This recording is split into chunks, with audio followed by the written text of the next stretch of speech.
Bismillahirrahmanirrahim. Assalamualaikum warahmatullahi wabarakatuh. Alhamdulillahi ala ihsanihi wa syukru lahu ala taufiqihi wa amtinanihi wa asyhadu an la ilaha illallah wahdahu la syarika lahu ta'ziman li sya'nihi wa asyhadu anna Muhammadan abduhu wa rasuluhu da'ila ridwani. Allahumma salli alaihi wa ala alihi wa ashabihi wa ikhwani. Para hadirin dan hadirat yang dirahmati oleh Allah Subhanahu wa taala, insyaallah pada kesempatan malam hari ini kita akan menyampaikan kisah Nabi Yusuf alaihissalam sebagaimana Allah sebutkan dalam surat Yusuf surat ke-12, dan kita akan mulai dari ayat ke-36 dan seterusnya, karena ayat yang pertama sampai ayat yang ke-35 telah saya sampaikan dalam kajian khusus ya. Dan malam hari ini saya akan lanjutkan ayat 36 dan seterusnya. Sesungguhnya di antara metode Al-Quran dalam menanamkan keimanan bagi hamba-hamba Allah Subhanahu wa taala adalah dengan metode kisah. Metode kisah. Dan metode menyampaikan kisah adalah metode yang tepat dalam menanamkan keimanan, karena dia menunjukkan praktek langsung aplikasi dari dalil-dalil.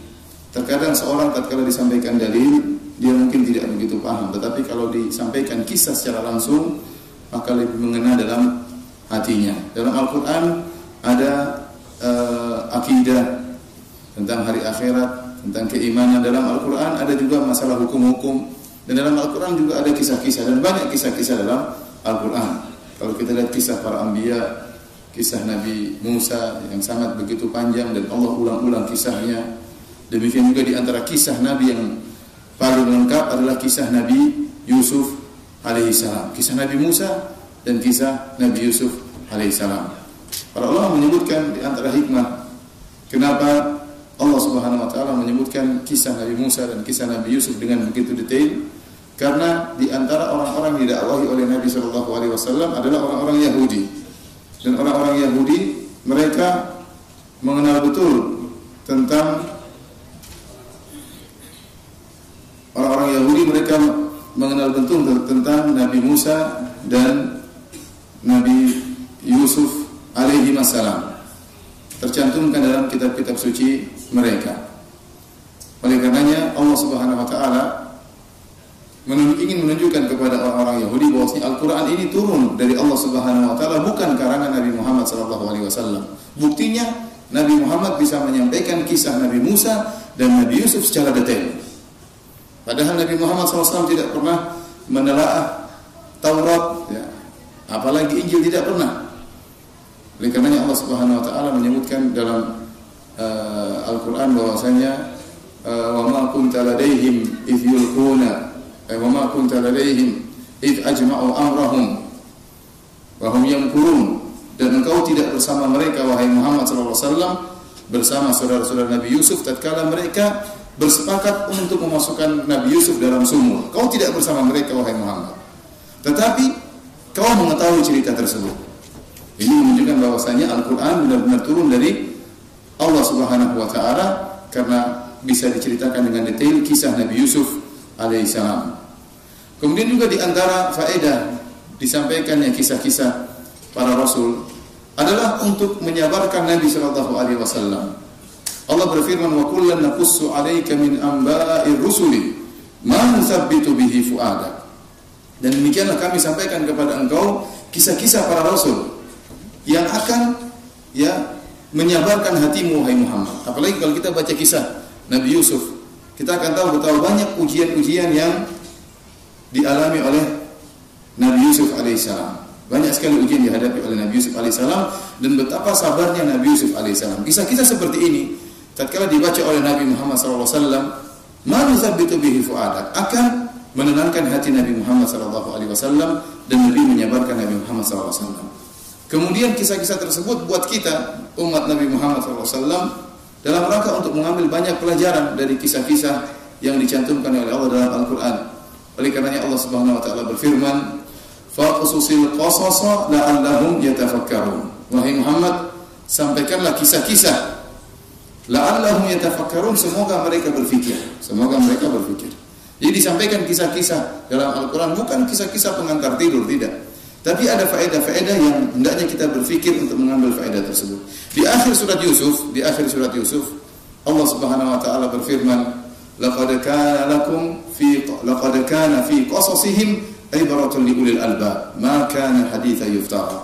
Sungguh pada kisah mereka, kisah Yusuf dan saudara-saudaranya, ibratun liulil albab, pelajaran bagi orang-orang yang cerdas. Ini menunjukkan, kata para ulama, semakin orang cerdas, semakin orang mengolah otak, maka dia akan semakin banyak mengambil pelajaran dari kisah-kisah yang Allah sebutkan dalam Al-Quran. Para hadirin dan hadirat yang dirahmati oleh Allah Subhanahu wa taala, adapun pada malam hari ini kita akan menceritakan kisah Nabi Yusuf mulai sejak dia diuji dengan dipenjara karena dituduh melakukan perzinahan dengan Imra'atul Aziz, dengan istri seorang menteri atau pejabat di negeri Mesir. Ya. Allah Subhanahu wa taala berfirman pada ayat ke-36, "Wa dakhala ma'ahu sijna fatayan. Qala ahaduhuma inni arani a'siru khamra." Maka masuklah bersama Nabi Yusuf dua orang pemuda. Masuk ke dalam penjara bersamanya dua orang pemuda. Qala ahaduhuma inni arani a'siru khamra. Maka salah seorang di antara dua pemuda tersebut berkata kepada Nabi Yusuf, saya melihat dalam mimpiku saya ini memerah anggur untuk dijadikan minuman. Wa qala al-akharu inni arani ahmilu fawqa ra'si khubzan ta'kulu at-tayru min. Yang satunya lagi, yang kedua, mengatakan, aku melihat dalam mimpiku aku memikul roti di atas kepalaku atau mengangkat roti di atas kepalaku, kemudian datang burung-burung memakan roti tersebut. Nabbi'na bi ta'wilih inna naraka minal muhsinin. Kabarkanlah kepada kami, wahai Yusuf, tafsir dari mimpi kami berdua ini. Sungguhnya kami melihat engkau termasuk orang-orang yang baik. Yang baik. Para hadirin dan hadirat yang dirahmati Allah Subhanahu wa taala. Jadi akhirnya Nabi Yusuf tatkala di penjara, sebagaimana dijelaskan oleh Hafidz Ibnu Katsir rahimahullah, dalam penjara maka dia nampaklah kesolehan Nabi Yusuf alaihissalam. Orangnya ramah, taat kepada Allah Subhanahu wa taala, rajin beribadah, sering membantu orang-orang yang sulit di penjara, memberi ujangan kepada mereka, sehingga Yusuf ini menarik bagi orang-orang yang ada di penjara. Tatkala ada dua orang yang mimpi, mereka mendatangi Nabi Yusuf alaihissalam untuk minta ditafsirkan. Kenapa? Karena mereka melihat, inna naraka minal muhsinin. Kami melihat engkau termasuk orang-orang yang baik, wahai Yusuf. Para orang menjelaskan tentang kisah Nabi Yusuf di penjara. Ini kisah tentang bagaimana Nabi Yusuf berdakwah. Cara dia berdakwah bagaimana? Karena akan disebutkan Nabi Yusuf akan mendakwahi dua orang tersebut. Diajak kepada tauhid dan menyuruh mereka untuk meninggalkan kesyirikan. Kebetulan dua orang tersebut tertarik dengan Nabi Yusuf karena akhlaknya, karena mulianya Nabi Yusuf alaihissalam, sehingga mereka berdua datang kepada Nabi Yusuf untuk minta ditafsirkan mimpinya. Sekarang mereka berdua datang dalam keadaan butuh kepada Nabi Yusuf.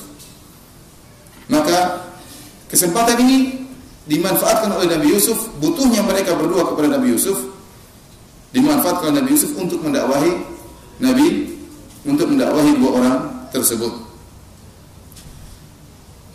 Sebelum Nabi Yusuf alaihissalam mendakwahi mereka berdua, Nabi Yusuf ingin menenangkan hati mereka berdua. Kata Nabi Yusuf alaihissalam, qala la ya'tikuma ta'amun turzaqanihi illa nabba'tukuma bi ta'wilihi qabla an ya'tiyakuma. Kata Nabi Yusuf, sungguhnya kalian berdua sekarang sedang menunggu jatah makanan. Ingat, sebelum datang jatah makanan kalian, aku sudah akan menafsirkan mimpi kalian berdua. Akan tapi sebelum aku menafsirkan, aku ingin ngobrol-ngobrol. Sekarang Nabi Yusuf mengatakan demikian. Tenang, jangan khawatir, mimpi kalian akan saya tafsirkan sebelum jatah makanan datang. Tapi sekarang saya ingin berbicara dengan kalian.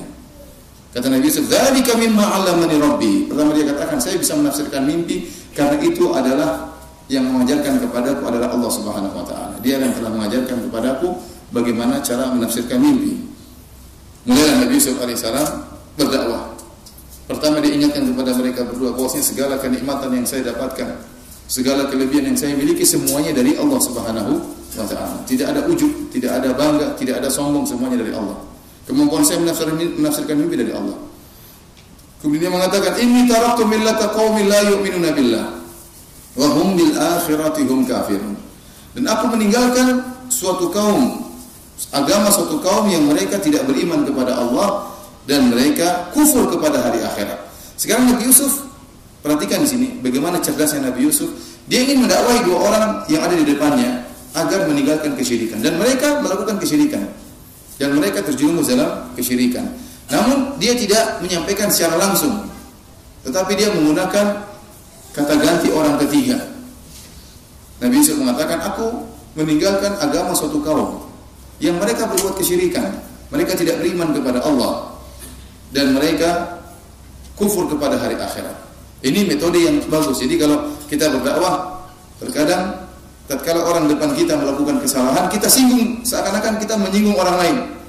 Beda kalau kita bilang kamu musyrik, ya, kamu neraka jahanam. Ini susah ya. Kadang-kadang dia tidak terima dan dia mungkin marah kalau kita langsung tembak langsung orangnya. Tapi kalau kita bicara seakan-akan kita berbicara tentang orang yang lain, orang ketiga, maka ini tidak langsung tersinggung. Ini cara Nabi Yusuf alaihissalam. Tatkala dia ingin mendakwahi mereka berdua yang terjerumus dalam kesyirikan, dia berbicara tentang suatu kaum. Kata dia, aku meninggalkan suatu kaum yang tidak beriman kepada Allah dan kufur kepada hari akhirat. Kemudian dia mengatakan, wattaba'tu millata abai Ibrahim wa Ishaq wa Yaqub. Adapun aku tidak seperti mereka berbuat kesyirikan. Ini mulai dakwah masuk. Wattaba'tu millata abai. Adapun aku mengikuti agama nenek moyangku. Agama nenek moyangku siapa? Ibrahim wa Ishaq wa Yaqub. Dan mereka ini adalah para rasul. Orang-orang mengenal siapa mereka ini, tiga orang ini. Ibrahim, Ishaq dan Yaqub adalah para rasul, orang-orang saleh yang dikenal oleh masyarakat. Aku mengikuti agama nenek moyangku. Ma kana lana an nusyrika billahi min syai'. Kami tidak pernah berbuat syirik sama sekali. Dzalika min fadlillahi 'alaina wa 'alan nas walakinna aktsaran nas la yashkurun. Ini adalah karunia yang Allah berikan kepada kami dan kepada manusia, tetapi kebanyakan manusia tidak bersyukur. Dan ini juga metode dakwah yang bagus dari Nabi Yusuf. Tatkala dia berdakwah, dia menyebutkan, saya ini bukan apa yang saya dakwakan bukan perkara yang baru, tetapi yang saya dakwahkan adalah benar-benar datang dari orang-orang yang soleh yang kalian tahu, Ibrahim, Ishaq dan Yaqub, kalian mengenal mereka. Mereka adalah para rasul. Apa yang saya bawa adalah dakwah para rasul. Demikian juga saya katakan kepada ikhwan kalau berdakwah, ya, sampaikan bahwa apa yang kita dakwahkan bukanlah perkara yang baru. Apa yang kita sampaikan mengenai tauhid itulah yang didakwakan oleh Imam Malik, Imam Abu Hanifah, Imam Syafi'i dan Imam Ahmad. Tidak ada perkara yang baru. Yang kita sampaikan ini justru mengembalikan masyarakat kepada Al-Qur'an dan Sunnah yang dijunjung tinggi oleh para imam-imam. Imam Malik, Imam Abu Hanifah, Imam Syafi'i dan Imam Ahmad bin Hanbal rahimahumullahu ta'ala. Kemudian mulailah Nabi Yusuf alaihissalam sekarang tadi tatkala menggunakan kata ganti orang ketiga, maka sekarang dia menggunakan kata ganti orang kedua, langsung berbicara langsung ke depan terhadap dua orang ini. Jadi Nabi Yusuf tidak langsung menegur kalian yang melakukan demikian, kalian tidak. Di awal dakwah dia mengatakan ada suatu kaum, ada suatu kelompok, dan ini juga metode Nabi SAW. Nabi tatkala mendengar ada orang-orang melakukan kesalahan dan orang-orang tersebut di hadapan Nabi mengatakan, ma balu aqwamin yaf'aluna kadza wa kadza. Kenapa suatu kaum mereka melakukan demikian? Nabi tidak mengatakan kenapa kalian mengatakan demikian, tapi Nabi menggunakan metode orang ketiga agar tidak langsung menyinggung mereka. Jadi ini mengambil dalam rangka untuk mengambil hati mereka. Para hadirin dan hadirat yang dirahmati Allah Subhanahu wa taala, sekarang Nabi Yusuf merubah khitabnya, pembicaraannya dari orang ketiga sekarang ditujukan langsung kepada mereka berdua. Maka Nabi Yusuf berkata, ya sahibai sijni a'arbabun mutafarriquna khairun amillahul wahidul qahhar. Wahai penghuni penjara. Ya. Ini menunjukkan kata Ibnu Katsir rahimahullah bahwasanya mereka berdua sudah lama tinggal di penjara. Sehingga Nabi Yusuf mengatakan, wahai kedua penghuni penjara. Dan ini perkataan yang bagus dari Nabi Yusuf alaihissalam karena dia juga di penjara. Seakan-akan Nabi Yusuf mengatakan kita ini sama-sama di penjara. Ya. Kita ini sama-sama di penjara. Ya. Sebagian ulama mengatakan kalau kita ingin berdakwah, kita berusaha menyebutkan kalimat-kalimat yang menyenangkan orang tersebut, ya, yang tidak langsung kita tembak orang tersebut, tapi kita antar berbicara dengan mukaddimah sampai dia kemudian tenang hatinya, baru kemudian kita dakwahi. Ya. Sebagian ulama berdalil seperti kisah Nabi Musa alaihissalam tatkala Allah Subhanahu wa taala ingin memberikan mukjizat melalui tongkatnya, maka Allah Subhanahu wa taala berkata, "Wa ma tilka biyaminika ya Musa." Apa yang ada di tangan kanan wahai Musa? Ya, Allah bertanya, Allah sudah tahu itu tongkat, tapi Allah bertanya kepada Musa untuk menangkan hatinya karena tongkat itulah yang akan dijadikan sebagai mukjizat. Maka Nabi Musa menjawab, "Qala hiya asaya atawakka'u 'alaiha wa ahushu biha 'ala ghanami wa liya fiha ma'aribu ukhra." Sungguhnya ini adalah tongkatku, aku bertelekan di atas tongkat tersebut, aku gunakan untuk mengembalakan kambing-kambingku, untuk mencari rumput-rumput bagi kambing-kambingku, dan aku punya manfaat-manfaat yang lain aku bisa dapatkan dari tongkat ini. Kata Allah, qala alqiha ya Musa, lemparkanlah tongkat tersebut. Jadi Allah kasih mukadimah terhadap Nabi Musa sebelum Allah memerintahkan dia untuk melemparkan tongkat. Beda kalau Rasulullah mengatakan lemparkan tongkatmu, kaget. Tapi kalau dikatakan dengan mukadimah lebih baik. Demikian juga kalau kita berdakwah. Kalau ada orang misalnya dia ahli dalam sesuatu bidang, misalnya dia adalah pakar dalam misalnya teknologi atau pakar dalam komputer, maka tidak mengapa kita tanya dulu bagaimana komputer, bagaimana ilmu, maka dia akan semangat untuk menceritakan apa yang dia ahli dalam bidang tersebut. Tidak langsung kita dakwahi. Setelah mulai masuk dalam pembicaraan, maka boleh kita dakwahi secara perlahan-lahan. Karena ada sebagian orang tatkala berdakwah tidak melihat kondisi dan situasi. Ada orang lagi sedang makan di restoran, tak tahu dia datang.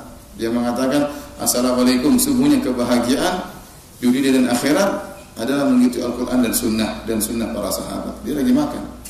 Orang kan tidak siap. Dia mengatakan, "Ini saya juga sedang bahagia makan." Oleh karenanya seorang dakwah lihat kondisi. Lihat apa? Kondisi. Sampai ada suami istri lagi bertengkar, teriak-teriak, maka dia masuk ke dalam rumah, maka dia pun tegur suami tersebut. Karena dia ditamparlah oleh masuk urusan rumah orang. Artinya berdakwah lihat kondisi dan situasi. Tidak langsung kita asal datang langsung dakwahi. Lihat kondisi, kita antarkan kondisi tersebut kepada kondisi yang baik, baru kita masukkan dakwah. Nabi Yusuf alaihissalam mengatakan, "Ya sahibai sijni," wahai penghuni penjara. "A'arbabun mutafarriqun," apakah Tuhan-Tuhan yang bermacam-macam ini lebih baik ataukah amillahul wahidul qahhar, ataukah Allah yang Maha Esa, yang Maha Kuasa lebih baik? Nabi Yusuf alaihissalam tatkala berdakwah, selain menggunakan dalil, dia juga menggunakan dalil akal. Dia mengajak mereka berdua berpikir, apakah Tuhan yang beraneka ragam ini lebih baik ataukah Tuhan yang Maha Esa? Kalau Tuhan beraneka ragam, ada Tuhan batu, ada Tuhan pohon, ada Tuhan matahari, ada Tuhan berhala, bermacam-macam. Bagaimana kalau kehendak mereka ternyata berbeda-beda? Yang satu ingin ini, yang satu ingin anu. Kalau minta ini, minta sesuatu, Tuhannya khusus ini. Kalau minta rezeki, khusus Tuhannya ini. Kalau ingin begini, ada Tuhan khusus. Setiap permintaan punya Tuhan khusus. Ini seperti apa seperti ini? Apakah Tuhan-Tuhan yang bermacam-macam lebih baik ataukah Allah yang Maha Esa? Ini dalil akal, mengajak mereka berdua berfikir. Oleh karena seorang dai yang berhasil adalah dai yang bisa mengumpulkan antara dalil nakli, dalil Al-Quran dan Sunnah, disertai dengan dalil akal. Ini kalau dia bisa gabungkan dua-duanya, maka ini terbaik dalam berdakwah. Sebagaimana Nabi Yusuf alaihissalam.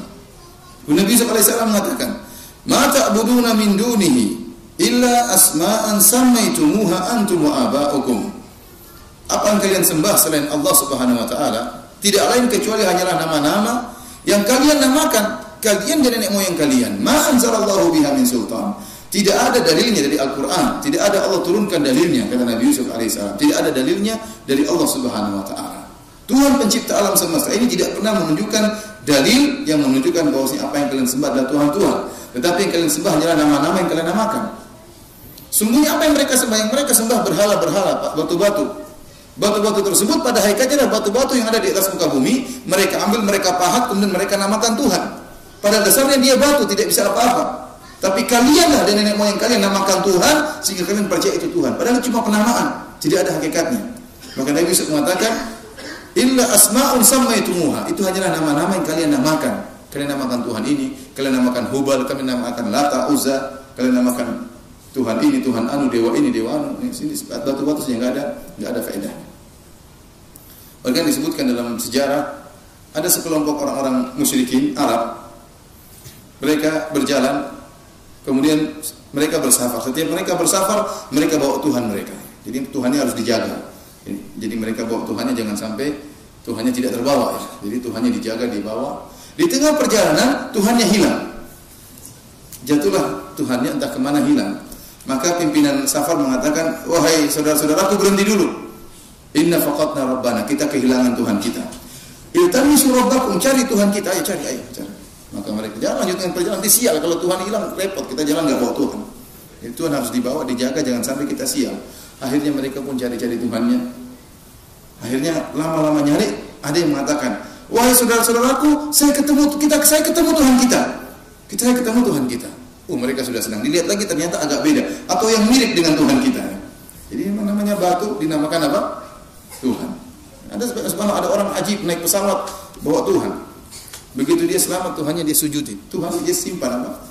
Apakah itu Tuhan seperti itu? Ada seorang Arab yang bernama, dalam sejarah juga disebut namanya Ghawi bin Zalim. Orang ini menyembah berhala. Suatu saat dia mendatangi Tuhan yang ingin dia sembah. Tiba-tiba dia mendapati ada 2 ekor serigala, ya. Kemudian buang air kecil atau 2 ekor anjing kencing di kepala Tuhannya tersebut. Maka ini Tuhan kok dikencingi? Maka dia berubah pikiran. Kemudian dia mengucapkan satu syair yang indah yang sering disebutkan oleh ahli tafsir. Dia mengatakan, Rabbun yabulu ats-tsa'labani bi ra'sihi laqad hana man balat alaihi tsa'alibu. Apakah ada Tuhan yang kepalanya dikencingi oleh 2 ekor serigala, 2 ekor anjing? Sungguh terhina Tuhan yang dikencingi oleh anjing-anjing. Maka dia tidak jadi musyrik, ini repot Tuhan seperti ini. Dapat anjing-anjing angkat kakinya langsung kencing kepala berhala. Kalau Tuhan kok dikencingi, Tuhan kok tidak bisa membela diri, maka dia tidak mau jadi musyrik lagi. Artinya para hadirin yang Allah Subhanahu wa taala, kesyirikan-kesyirikan yang timbul itu pada dasarnya cuma penamaan. Orang bilang Tuhan, jadilah Tuhan. Sebenarnya dia tidak bisa apa-apa. Maka Allah mengatakan, ma anzalallahu biha min sultan. Tidak ada dalilnya dari Allah Subhanahu wa taala. Dan ini disebut oleh para ulama pembeda antara akidah yang benar dengan akidah yang batil. Kita umat Islam tidak boleh bersembarang berakidah, tidak boleh. Tidak boleh sembarang berkeyakinan. Kalau ada yang memiliki keyakinan katanya begini, kita bilang mana dalilnya dari Al-Qur'an dan Sunnah. Kalau enggak ada dalilnya kita bilang ma anzalallahu biha min sultan. Allah tidak pernah turunkan dalilnya. Maka tidak boleh kau sembarang berakidah. Islam datang untuk mengatur akidah kita. Islam datang untuk mengatur akhlak dan adab kita. Tidak boleh kita sembarang berkeyakinan. Sekarang kita tahu betapa banyak khurafat, betapa banyak keyakinan yang aneh-aneh di masyarakat. Meyakini ya. Aneh-aneh keyakinan mereka. Sampai terkadang ada yang mengatakan di malam hari tahu-tahu ada suara 2 burung hantu di rumah. Bung, waduh, ini berarti ada yang mau mati nih, repot. Dari mana seperti ini? Menuduh burung hantu pembawa sial, ya. Burung hantu, suara dua burung hantu ganti-gantian disangka akan bawa kematian. Ternyata 2 burung hantu tersebut lagi pacaran, ya. Kemudian dituduh macam-macam. Berarti ada orang juga keluar rumah, tahu-tahu dibeolin oleh merpati, maka dia tidak jadi kerja. Kenapa? Saya baru keluar rumah dibeolin merpati. Ini keyakinan yang salah. Apalagi kalau antum di Madinah mungkin sekali antum dibunuh oleh merpati. Kenapa? Karena di Madinah merpati banyak sekali. Kenapa? Karena dilarang dibunuh merpati di sana, dilarang, tidak boleh seorang bunuh merpati. Makanya kalau antum ke Mekah, coba kalau antum umrah atau antum hajian ke Mekah, antum dekati merpati, terkadang merpati tersebut tidak kabur, dia tenang-tenang saja. Kenapa? Dia tahu antum tidak bakalan bunuh dia. Coba merpati Indonesia, baru dekat dia sudah kabur. Dia tahu antum mau jadikan dia sate, maka dia kabur. Jadi kalau di Arab enggak, merpati banyak. Dan saya sering keluar rumah, tahu-tahu dibeolin merpati, dia tinggal dibersihkan, terus lanjut lagi. Ya. Tapi sebagian orang enggak, begitu keluar rumah kena beolin merpati, waduh ini sial, enggak jadi saya keluar rumah hari ini. Sampai ada yang protes waktu dia keluar rumah, tahu-tahu ada merpati beolin dia, maka dia mengatakan, dia bicara sama merpati tersebut, wahai merpati, dunia ini luas, kenapa harus kepala saya yang kamu beolin? Masih banyak tempat. Ya, ini keyakinan tersebar di masyarakat aneh-aneh. Dan tidak boleh orang Islam tidak boleh sembarang berkeyakinan. Ingat kata Nabi Yusuf alaihissalam, ma anzalallahu biha min sultan. Tidak pernah Allah turunkan dalilnya. Itu hanya nama-nama yang kalian namakan. Itu keyakinan-keyakinan yang kalian yakini dan ternyata tidak ada dalilnya. Para hadirin dan hadirat yang dirahmati oleh Allah Subhanahu wa taala. Kemudian kata Nabi Yusuf alaihissalam, inil hukmu illa lillah. Tidak ada hukum kecuali milik Allah Subhanahu wa taala. amara alla ta'budu illa iya. Nabi Yusuf sekarang menggunakan kata ganti orang kedua. Allah perintahkan kalian untuk tidak beribadah kecuali hanya kepada Allah. Dzalika dinul qayyim walakin aktsarun nasi la ya'lamun. Inilah agama yang lurus, akan tapi kebanyakan orang tidak tahu. Perhatikan perkataan Nabi Yusuf alaihissalam. Nabi Yusuf tatkala di Mesir, itu negara Mesir negara musyrik. Negara musyrikin mereka. Dan dua penghuni neraka penjara ini juga orang musyrik. Padahal agama Allah agama tauhid, agama yang lurus. Namun kata Nabi Yusuf alaihissalam, walakinna aktsarun nasi la ya'lamun. Kebanyakan manusia tidak tahu. Oleh karenanya di antara yang harus kita lakukan adalah menjelaskan tentang indahnya agama Islam, tentang indahnya agama tauhid, bahwasanya agama Islam berbeda dengan agama-agama yang lainnya. Seluruh agama selain agama Islam menyeru kepada kesyirikan, entah menyeru kepada penyembahan nabi seperti Nabi Isa, atau menyeru kepada penyembahan kepada dewa, jin-jin, atau menyeru kepada penyembahan terhadap matahari seperti orang-orang Jepang, atau menyeru kepada penyembahan terhadap api seperti orang-orang Majusi.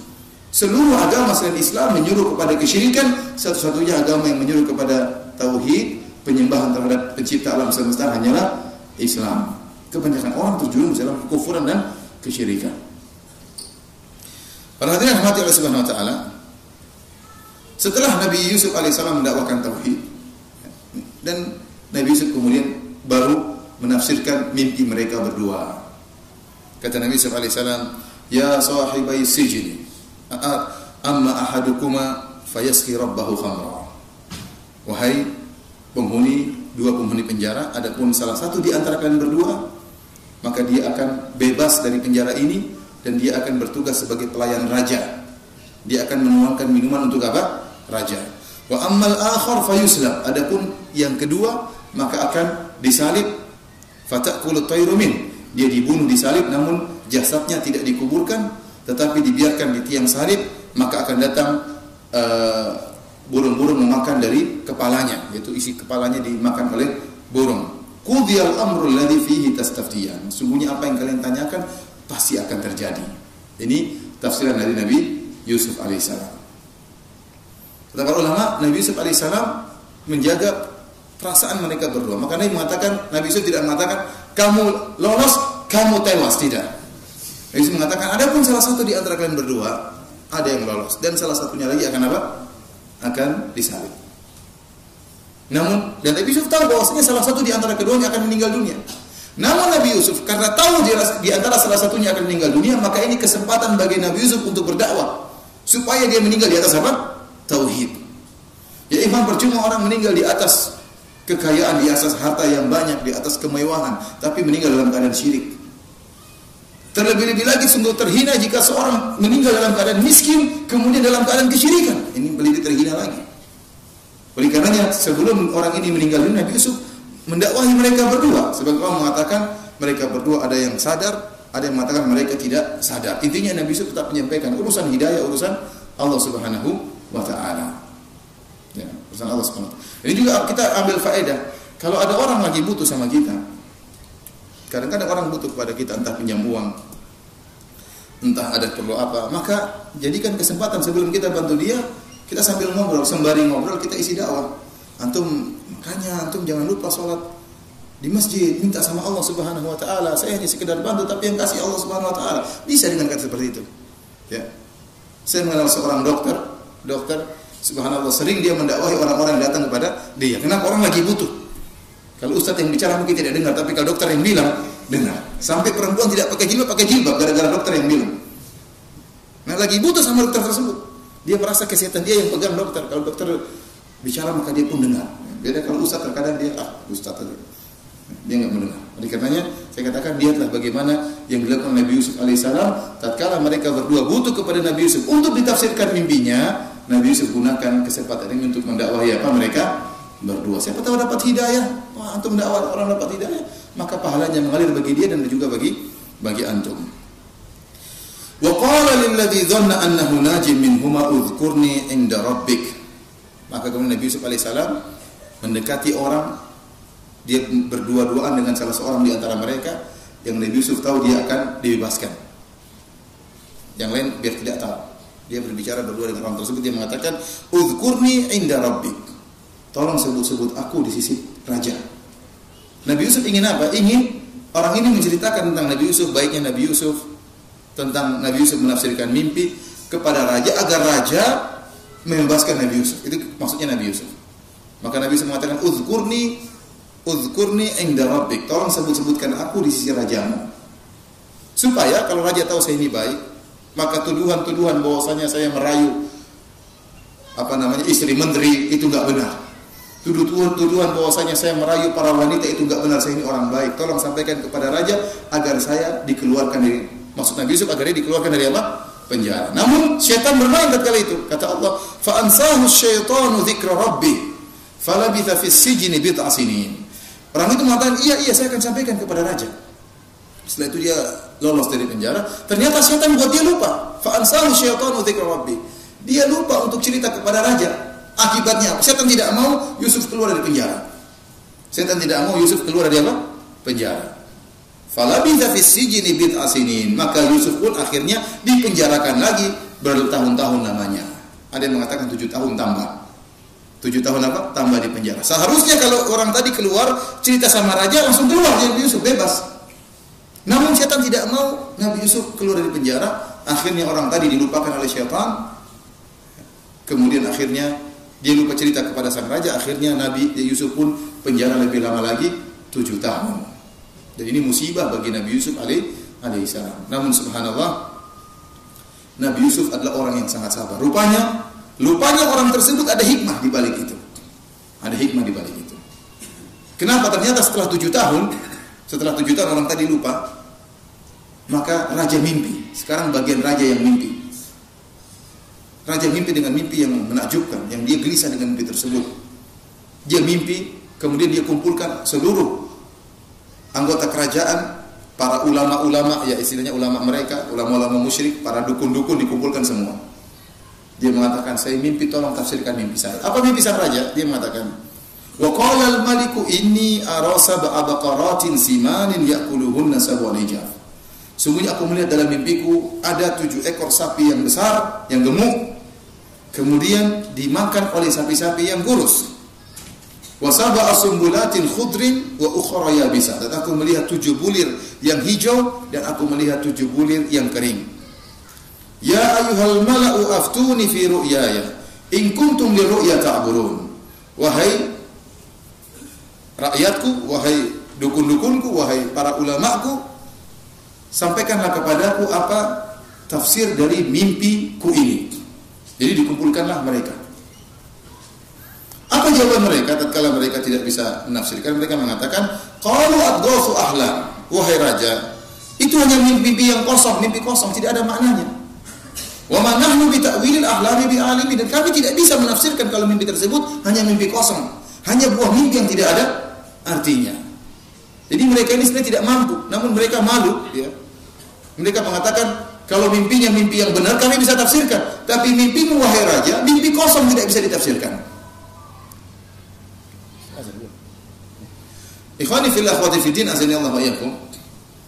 Kita tahu bahwasanya sebagaimana dijelaskan dalam hadis-hadis Nabi sallallahu alaihi wasallam, mimpi itu ada 3 model. Mimpi itu ada 3 model.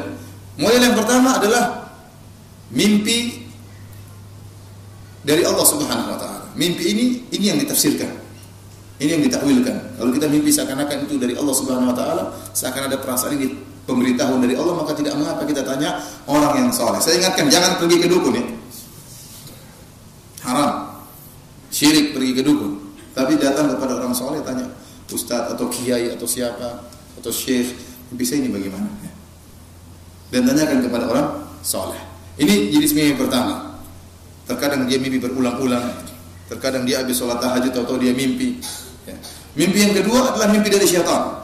Dari syaitan, yang syaitan ingin menggoda manusia. Tatkala di siang hari syaitan tidak bisa goda, terkadang lewat mimpi syaitan goda. Mimpi dia lagi dia siang hari lagi marahan sama istrinya, tahu-tahu dia tidur, mimpi ketemu pacar lamanya. Waduh, syaitan. Maka terbetik, saya ingin cari pacar saya lama, saya di mana? Mulai dia masuk di Facebook nyari-nyari. Akhirnya timbul perceraian setelah itu. Dan ini banyak terjadi. Oleh karenanya setan terkadang menggoda dari apa sisi? Mimpi. Ada orang sudah tinggalkan alat-alat musik, tidak pernah lagi disco, tidak pernah lagi nyanyi-nyanyi. Tahu-tahu dalam mimpi main gitar, kunci-kuncinya ingat kembali. Lu sudah agak pernah main, lupa udah bertahun-tahun. Yang bikin siapa? Setan. Setan menggoda lewat apa? Mimpi. Dan ini mungkin terjadi. Setan tidak pernah putus asa. Karena seorang berusaha tidur, sebelum tidur berdoa agar tidak diganggu oleh setan. Terkadang ditakut-takuti oleh setan, terkadang dibuat sedih oleh setan. Ya, dari setan.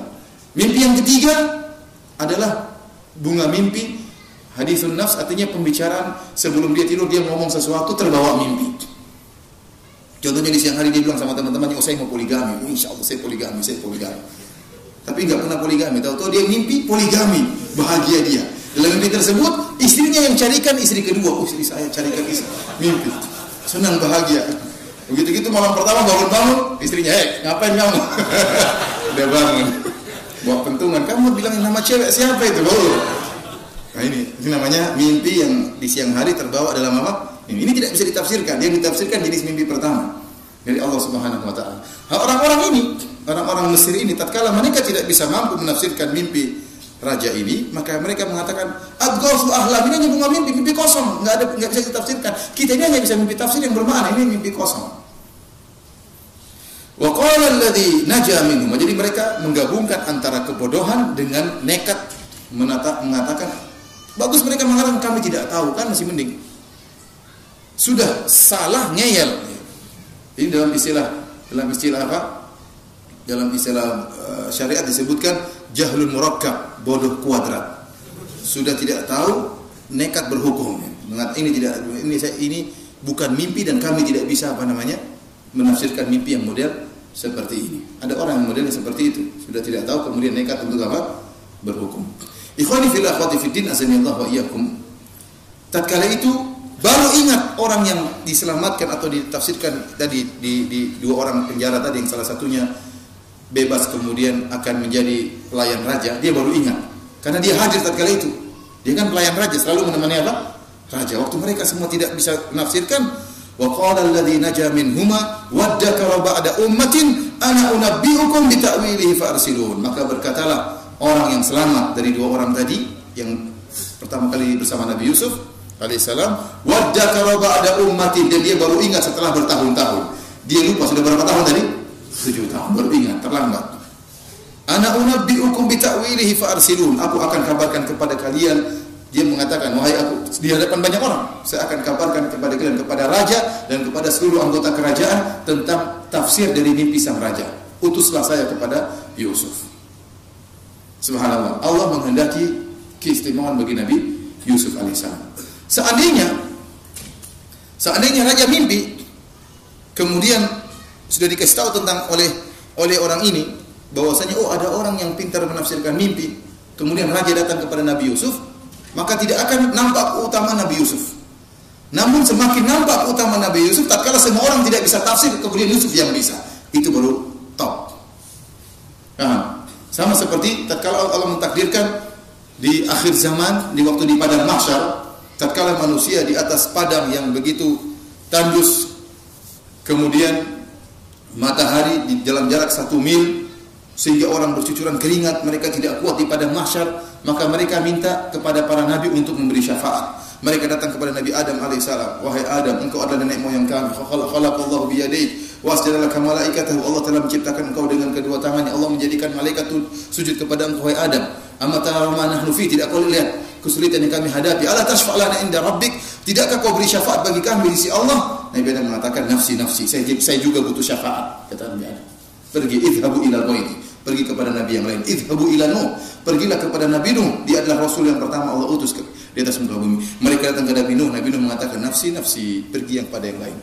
Kemudian pergi kepada Nabi Musa menyatakan, nafsi, pergi kepada yang lain. Pergi kepada Nabi Ibrahim dulu, kemudian Nabi Musa, kemudian Nabi Isa, baru kemudian kepada Nabi Muhammad. Kata Nabi Muhammad, ana laha, saya akan beri syafaat. Dari sini nampaklah keutamaan siapa? Nabi Muhammad SAW setelah nabi-nabi ulul azmi menolak seluruhnya. Baru kemudian nampaklah keutamaan Nabi Muhammad SAW. Maka setelah itu orang yang keluar dari penjara dan menjadi pelayan raja pun diutus oleh sang raja untuk menemui Nabi Yusuf. Kemudian dia berkata, Yusufu ayyuhas siddiqu aftina.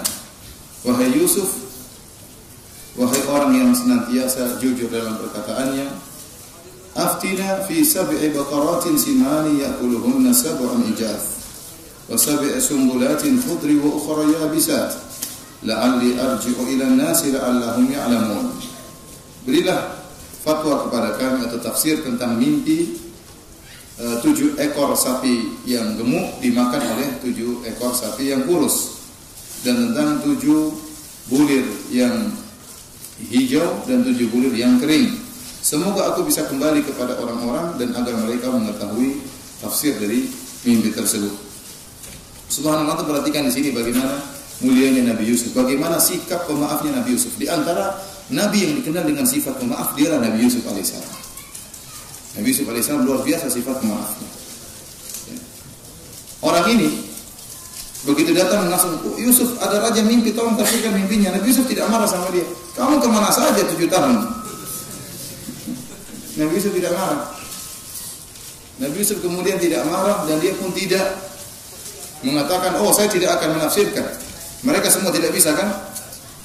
Kalau saya tafsirkan keluarkan saya dari penjara. Dia tidak mengatakan demikian. Tidak mempersyaratkan. Tidak mencela orang tersebut dan tidak mempersyaratkan untuk dikeluarkan dari penjara. Tetapi dengan karamnya, dengan sifat mulianya, dengan sifat maafnya, langsung dia tafsirkan.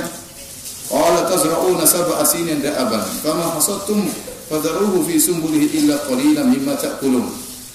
Nabi Yusuf alaihissalam bukan hanya di antara baiknya Nabi Yusuf, dia tidak hanya menyatakan, oh 7 sapi yang gemuk dan 7 bulir yang hijau adalah musim panen. 7 tahun berturut-turut kalian akan panen besar-besaran.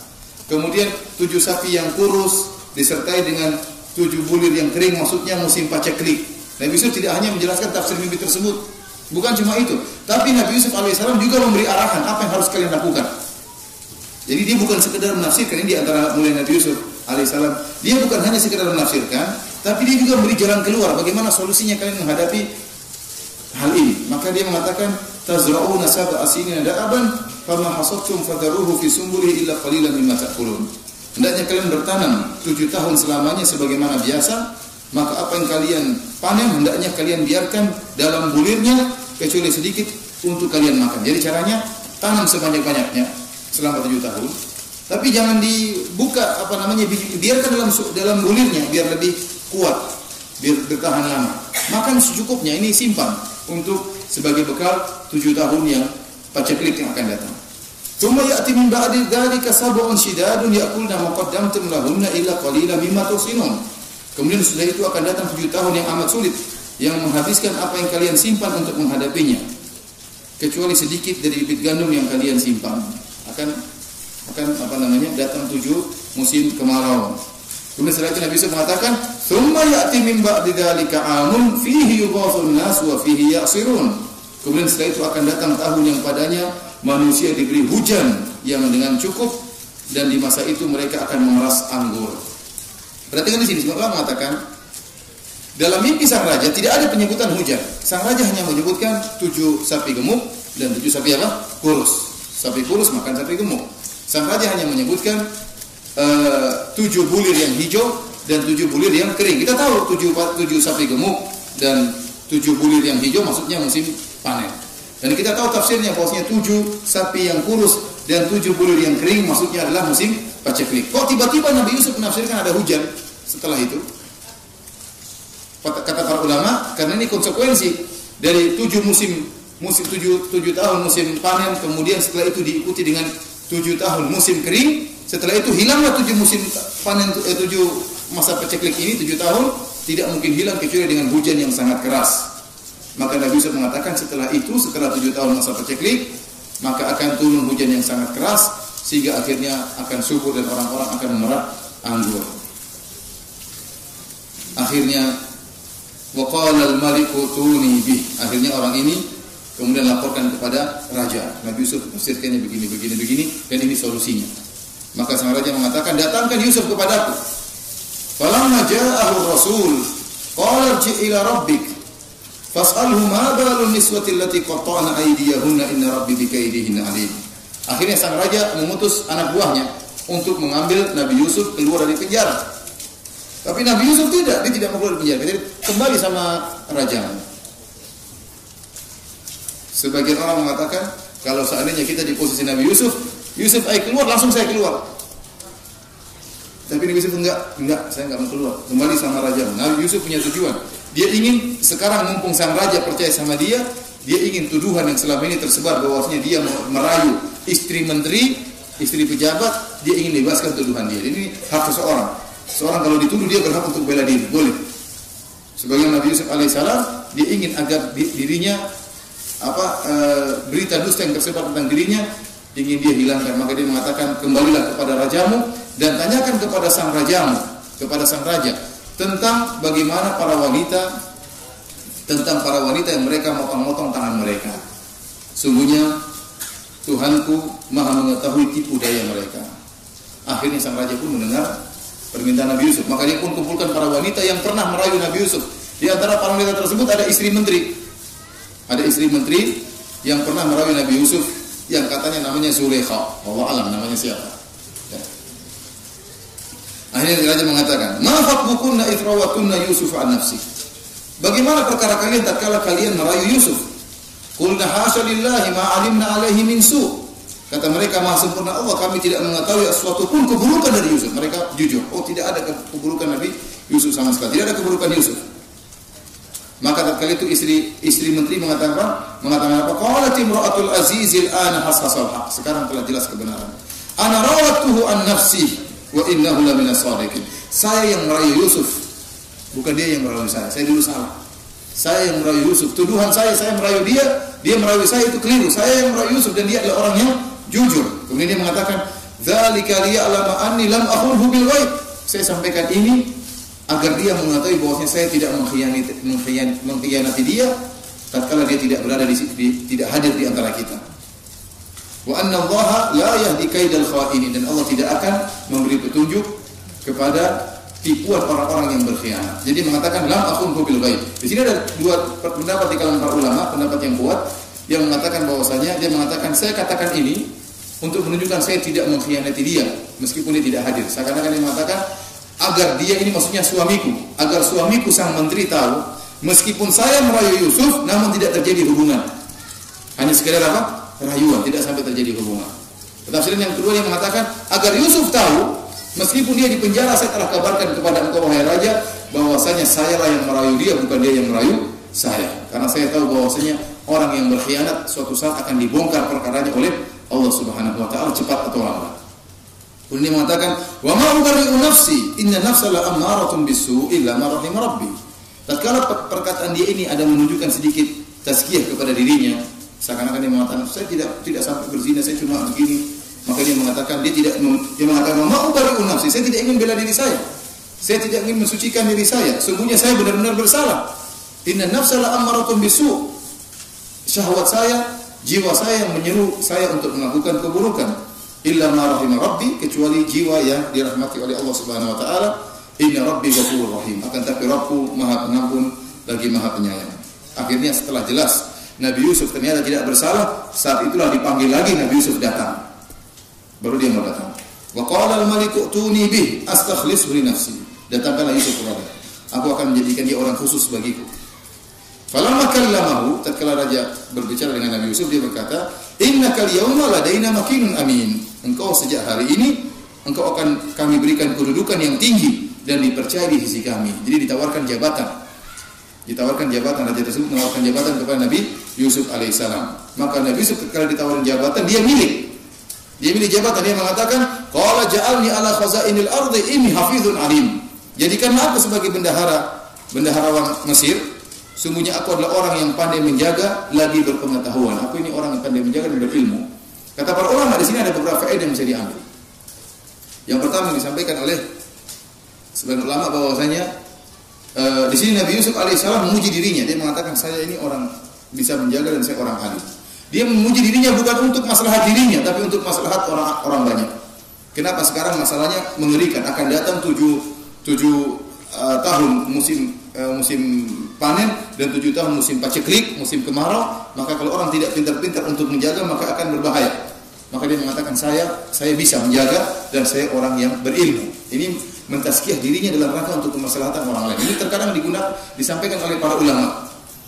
Seperti misalnya Al-Hafidz Ibnu Hajar rahimahullah tatkala membuat kitabnya Nukhbatul Fikr, dia mengatakan saya membuat buku ini tidak pernah ada ulama yang membuat cara menyusunnya seperti saya.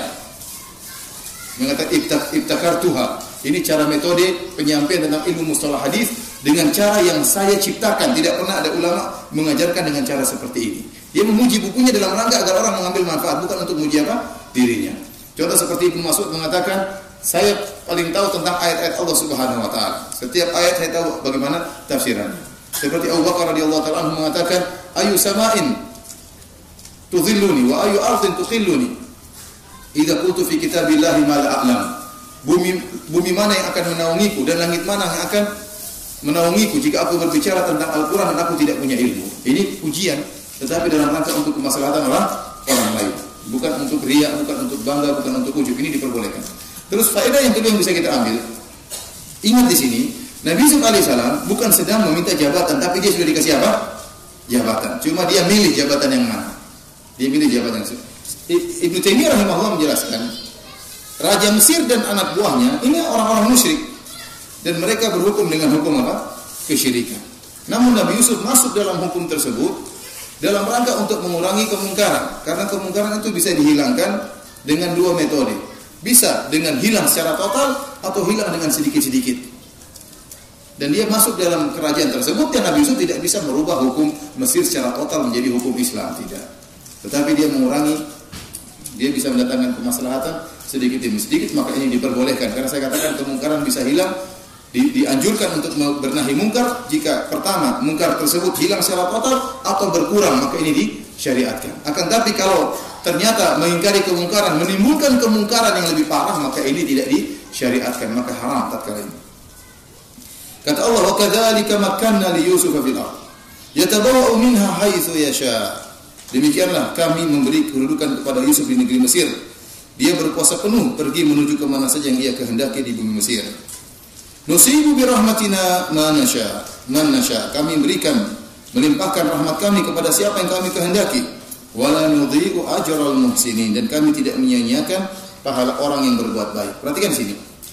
Sebagian ahli tafsir seperti Ibnu Katsir menyatakan, saya ingin sama antum. Nabi Yusuf akhirnya menikah sama Zulaikha atau tidak? Hah? Iya atau tidak?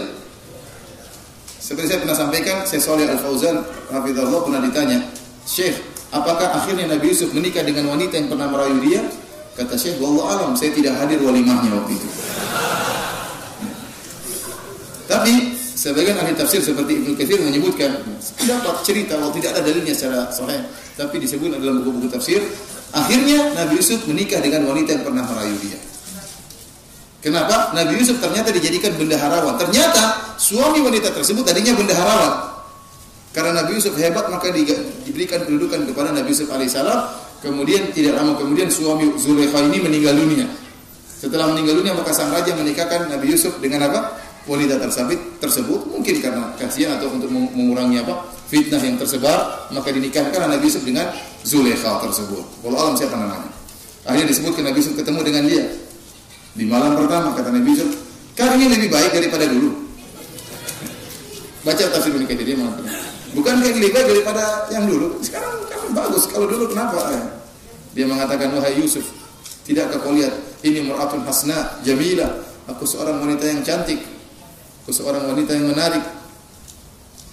Wa anna sahibi la ya'ti nisa, adapun suamiku tidak mampu berhubungan." Suamiku tidak mampu apa? Berhubungan. Jadi suaminya entah punya penyakit atau apa sehingga tidak bisa berhubungan dengan dia. Sementara engkau lelaki yang tampan, bagaimana saya tidak tertarik? Kata istrinya tersebut. Ternyata Nabi Yusuf tatkala berhubungan dengan dia adalah seorang wanita yang perawan. Tapi ini semua tidak ada dalilnya. Ini cuma disebut dalam buku tafsir, wallahu alam akan kebenarannya. Allah menyatakan demikian, nusibu bi rahmatina man nasya. Kami berikan rahmat kami kepada kami yang kami kehendaki. Wala nudhi'u ajral muhsinin, dan kami tidak akan menyia-nyiakan pahala orang berbuat baik. Orang berbuat baik pasti Allah beri ganjaran. Nabi Yusuf bersabar tatkala dilemparkan dalam sumur. Dilemparkan oleh saudara-saudara dalam sumur. Nabi Yusuf alaihissalam bersabar. Dijual sebagai seorang budak, Nabi Yusuf bersabar.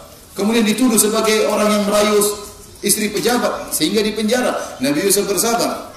Ini semua tidak dilupakan oleh Allah Subhanahu wa taala. Dan Allah akan memberi ganjarannya. Dan ingat, kata para ulama, jangan sampai seorang bersuudzon menyangka bahwasanya kalau orang berbuat kesolehan, berbuat ketakwaan, dia hanya mendapatkan ganjaran di akhirat, dunia tidak. Ini suudzon.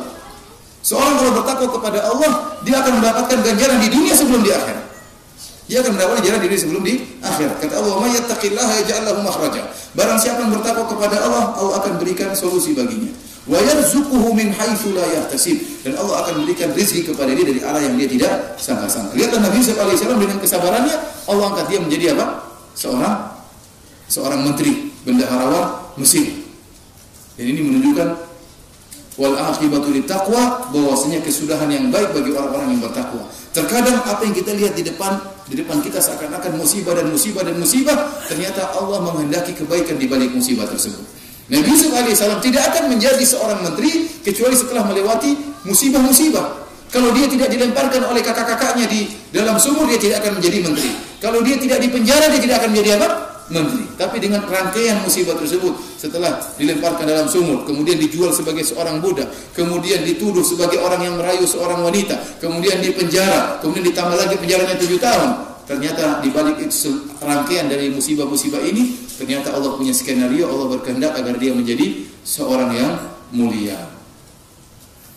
Kemudian kata Allah Subhanahu wa taala, "Wala ajrul akhirati khairul lil ladzina amanu wa kanu yattaqun." Dan ganjaran di akhirat lebih baik. Ingat, di dunia Allah kasih, namun di akhirat lebih baik lagi bagi orang-orang yang beriman dan bertakwa. Bisabri wal yakin tunalu al-imamatu fid din. Kata Syekhul Islam Ibnu Taimiyah rahimahullah taala, dengan kesabaran dan keyakinan maka akan diraih keimamahan dalam agama. Orang kalau ingin mendapatkan tingkatan keimanan yang tinggi, maka dia harus punya sabar dan yakin. Dia punya harus sabar dan yakin. Wa ja'alna minhum a'immatan yahduna bi amrina lamma sabaru. Dan kami jadikan di antara mereka orang-orang para imam, ya, yang mendapatkan petunjuk tatkala mereka bersabar, wa kanu bi ayatina yuqinun, dan mereka yakin dengan ayat-ayat kami. Akhirnya ternyata Nabi Yusuf menjadi menteri, menjadi bendahara, ya, sekretaris negara atau menteri seperti itu. Maka 7 tahun pertama musim panen terus, dan benar-benar Nabi Yusuf ngatur dengan baik. Hanya sedikit yang dikasih makan. Disebutkan dia pun makan cuma sekali. Ada yang mengatakan demikian sebagai tafsir. Nabi Yusuf dan raja dan rakyatnya makan cuma sekali dalam sehari. Dalam rangka untuk apa? Mengumpulkan apa? Makanan. Kemudian tiba 7 tahun paceklik. 7 tahun paceklik ini menimpa seluruh penduduk Mesir. Namun mereka bisa makan karena sudah diatur dengan baik oleh Nabi Yusuf. Dan musim ternyata itu menjalar, ya, musim kemarau tersebut menjalar sampai ke Palestina, ke tempat ayah dan kakak-kakaknya. Ayahnya Nabi Yakub dan kakaknya 11 orang. Disebutkan Nabi Yusuf adalah anak yang paling bungsu. Ya, jadi 11 orang semuanya 11 orang saudara-saudaranya yang ada di bapaknya. Maka mereka pun kelaparan. Dan Nabi Yusuf memberi ide kepada sang raja, kita berbuat baik kepada masyarakat. Barang siapa dari luar Mesir ingin mengambil makanan, silakan. Dengan harga yang murah, tapi harus bayar dengan harga sedikit. Maka dia mendapatkan gandum atau makanan dengan ukuran seekor onta, ukuran pikulan seekor onta. Satu orang boleh membawa ukuran pikulan seekor onta, namun setahun sekali. Didatanglah orang berduyun dari berbagai macam negeri untuk mendapatkan sumbangan dari Yusuf alaihissalam, dari Raja Mesir. Dan mereka memberikan pemberian, dibarter dengan diberikan makanan seukuran pikulan seekor onta setahun sekali. Akhirnya datanglah saudara-saudara Nabi Yusuf 10 orang. Tinggal satu yang kan Nabi Yusuf 12 bersaudara. Nabi Yusuf alaihissalam sekandung dengan Binyamin. Adapun 10 kakak-kakaknya yang lain dari ibu yang lain. Disebutkan bahwasanya Nabi Yakub punya 4 orang istri. Punya 4 orang istri. Antum berapa antum? Punya 4 orang istri, sementara Nabi Yusuf dari istri ibunya namanya Rahil, punya anak 2, Binyamin dengan Yusuf. Adapun 10 yang lain dari ibu-ibu yang lain. Maka berangkatlah 10 orang ini, ya, mencari bantuan dari Nabi Yusuf alaihissalam. Fadakhalu alaihi fa'arafahum wa hum lahu munkirun. Setiap orang minta bantuan ketemu Nabi Yusuf. Maka Nabi Yusuf kenal mereka, ini kakak-kakakku semuanya. Sementara mereka tidak kenal Nabi Yusuf. Nabi Yusuf sudah berubah. Tadi kan mereka waktu mereka melemparkan Nabi Yusuf dalam sumur, Nabi Yusuf masih kecil. Sekarang mungkin sudah jenggotan, sudah gagah, sudah besar. Kemudian disebutkan juga sebagai ahli tafsir bahwa Nabi Yusuf memakai mahkota. Memakai apa? Mahkota. Jadi tidak kelihatan. Semakin tertutup apa? Wajah. Mungkin mahkota mungkin ada penutupnya sehingga tidak ketahuan. Walamma jahazahum bi jahazihim qala tuni bi akhil lakum min abikum. Maka Nabi Yusuf bertanya, kalian ini siapa? Oh, kami adalah putra-putra dari Yakub. Kami tinggal di Palestina. Kalian berapa bersaudara? Kami 12 bersaudara. Kok cuma 10? Mana duanya? Satunya hilang di telan zaman. Sudah meninggal mungkin. Padahal Nabi Yusuf. Jadi satunya hilang di padang pasir. Satunya hilang di mana? Di padang pasir. Yang satunya karena ayah kami sayang kepada satunya tadi, mereka 2 bersaudara, satunya hilang maka ayah kami sekarang tinggal satunya sebagai penghibur baginya, maka kami tidak berani bawa. Jadi satunya tetap aja di rumah di Palestina. Karena ayahnya sekarang cinta kepada sayang kepada Benyamin. Jadi kami cuma 10 orang. Maka Nabi mengatakan, "Itu bi akhilakum, saya akan berikan kalian sumbangan, tapi dengan syarat tahun depan kalian harus bawa saudara kalian." Yang satunya tadi, untuk saya cek kalian ini ngomongnya benar atau tidak. Ala tarawna anni ufil kaila wa ana khairul munzilin. Tidakkah kalian melihat bahwasanya aku telah menyempurnakan sukatan, yaitu gandum yang diikat ya. Kemudian dan aku adalah sebaik-baik penerima tamu. Ini orang baik. Datangkanlah saudara kalian, saya akan berbuat baik juga kepada dia. Fa in lam ta'tuni bihi, kemudian Nabi Yusuf nakut-nakuti mereka. Kalau kalian tidak mendatangkan adik kalian yang di sana, si Benyamin, fala kaidalakum indi wala taqrabun, maka aku tidak akan bantu kalian, jangan dekat-dekat saya lagi. Repot ini. Lapar nanti. Akhirnya apa? Mereka tahu dan sementara mereka sadar bahwa si Nabi Yakub ayah mereka sangat sayang kepada Benyamin, sehingga mereka tidak mengatakan, "Oh, kami akan datangkan." Mereka tidak pede. Mereka mengatakan, "Sanurawidu anhu abahu wa inna la fa'ilun." Kami sungguh-sungguh benar-benar akan merayu ayah kami agar membiarkan kami bawa adik kami tersebut atau saudara kami Benyamin. Wa qala li fityanihi ja'alu bidha'atan fi rihalihim la'allahum ya'rifunaha idzan qalabu ila ahlihim la'allahum yarji'un. Akhirnya Nabi Yusuf pun membuat sukatan-sukatan gandum diberikan kepada 10 orang tersebut. Kemudian Nabi Yusuf mengatakan kepada anak buahnya, masukkan kembali uang-uang mereka. Dikembalikan ke mana? Ke onta-onta mereka. Jadi uangnya tidak diterima. Ada yang mengatakan Nabi Yusuf enggak tega, dia ingat apakah saya tega mengambil keluarga saya yang miskin, bapak saya yang miskin, ini uang mereka kemudian saya ambil hanya gara beri bantuan kepada mereka?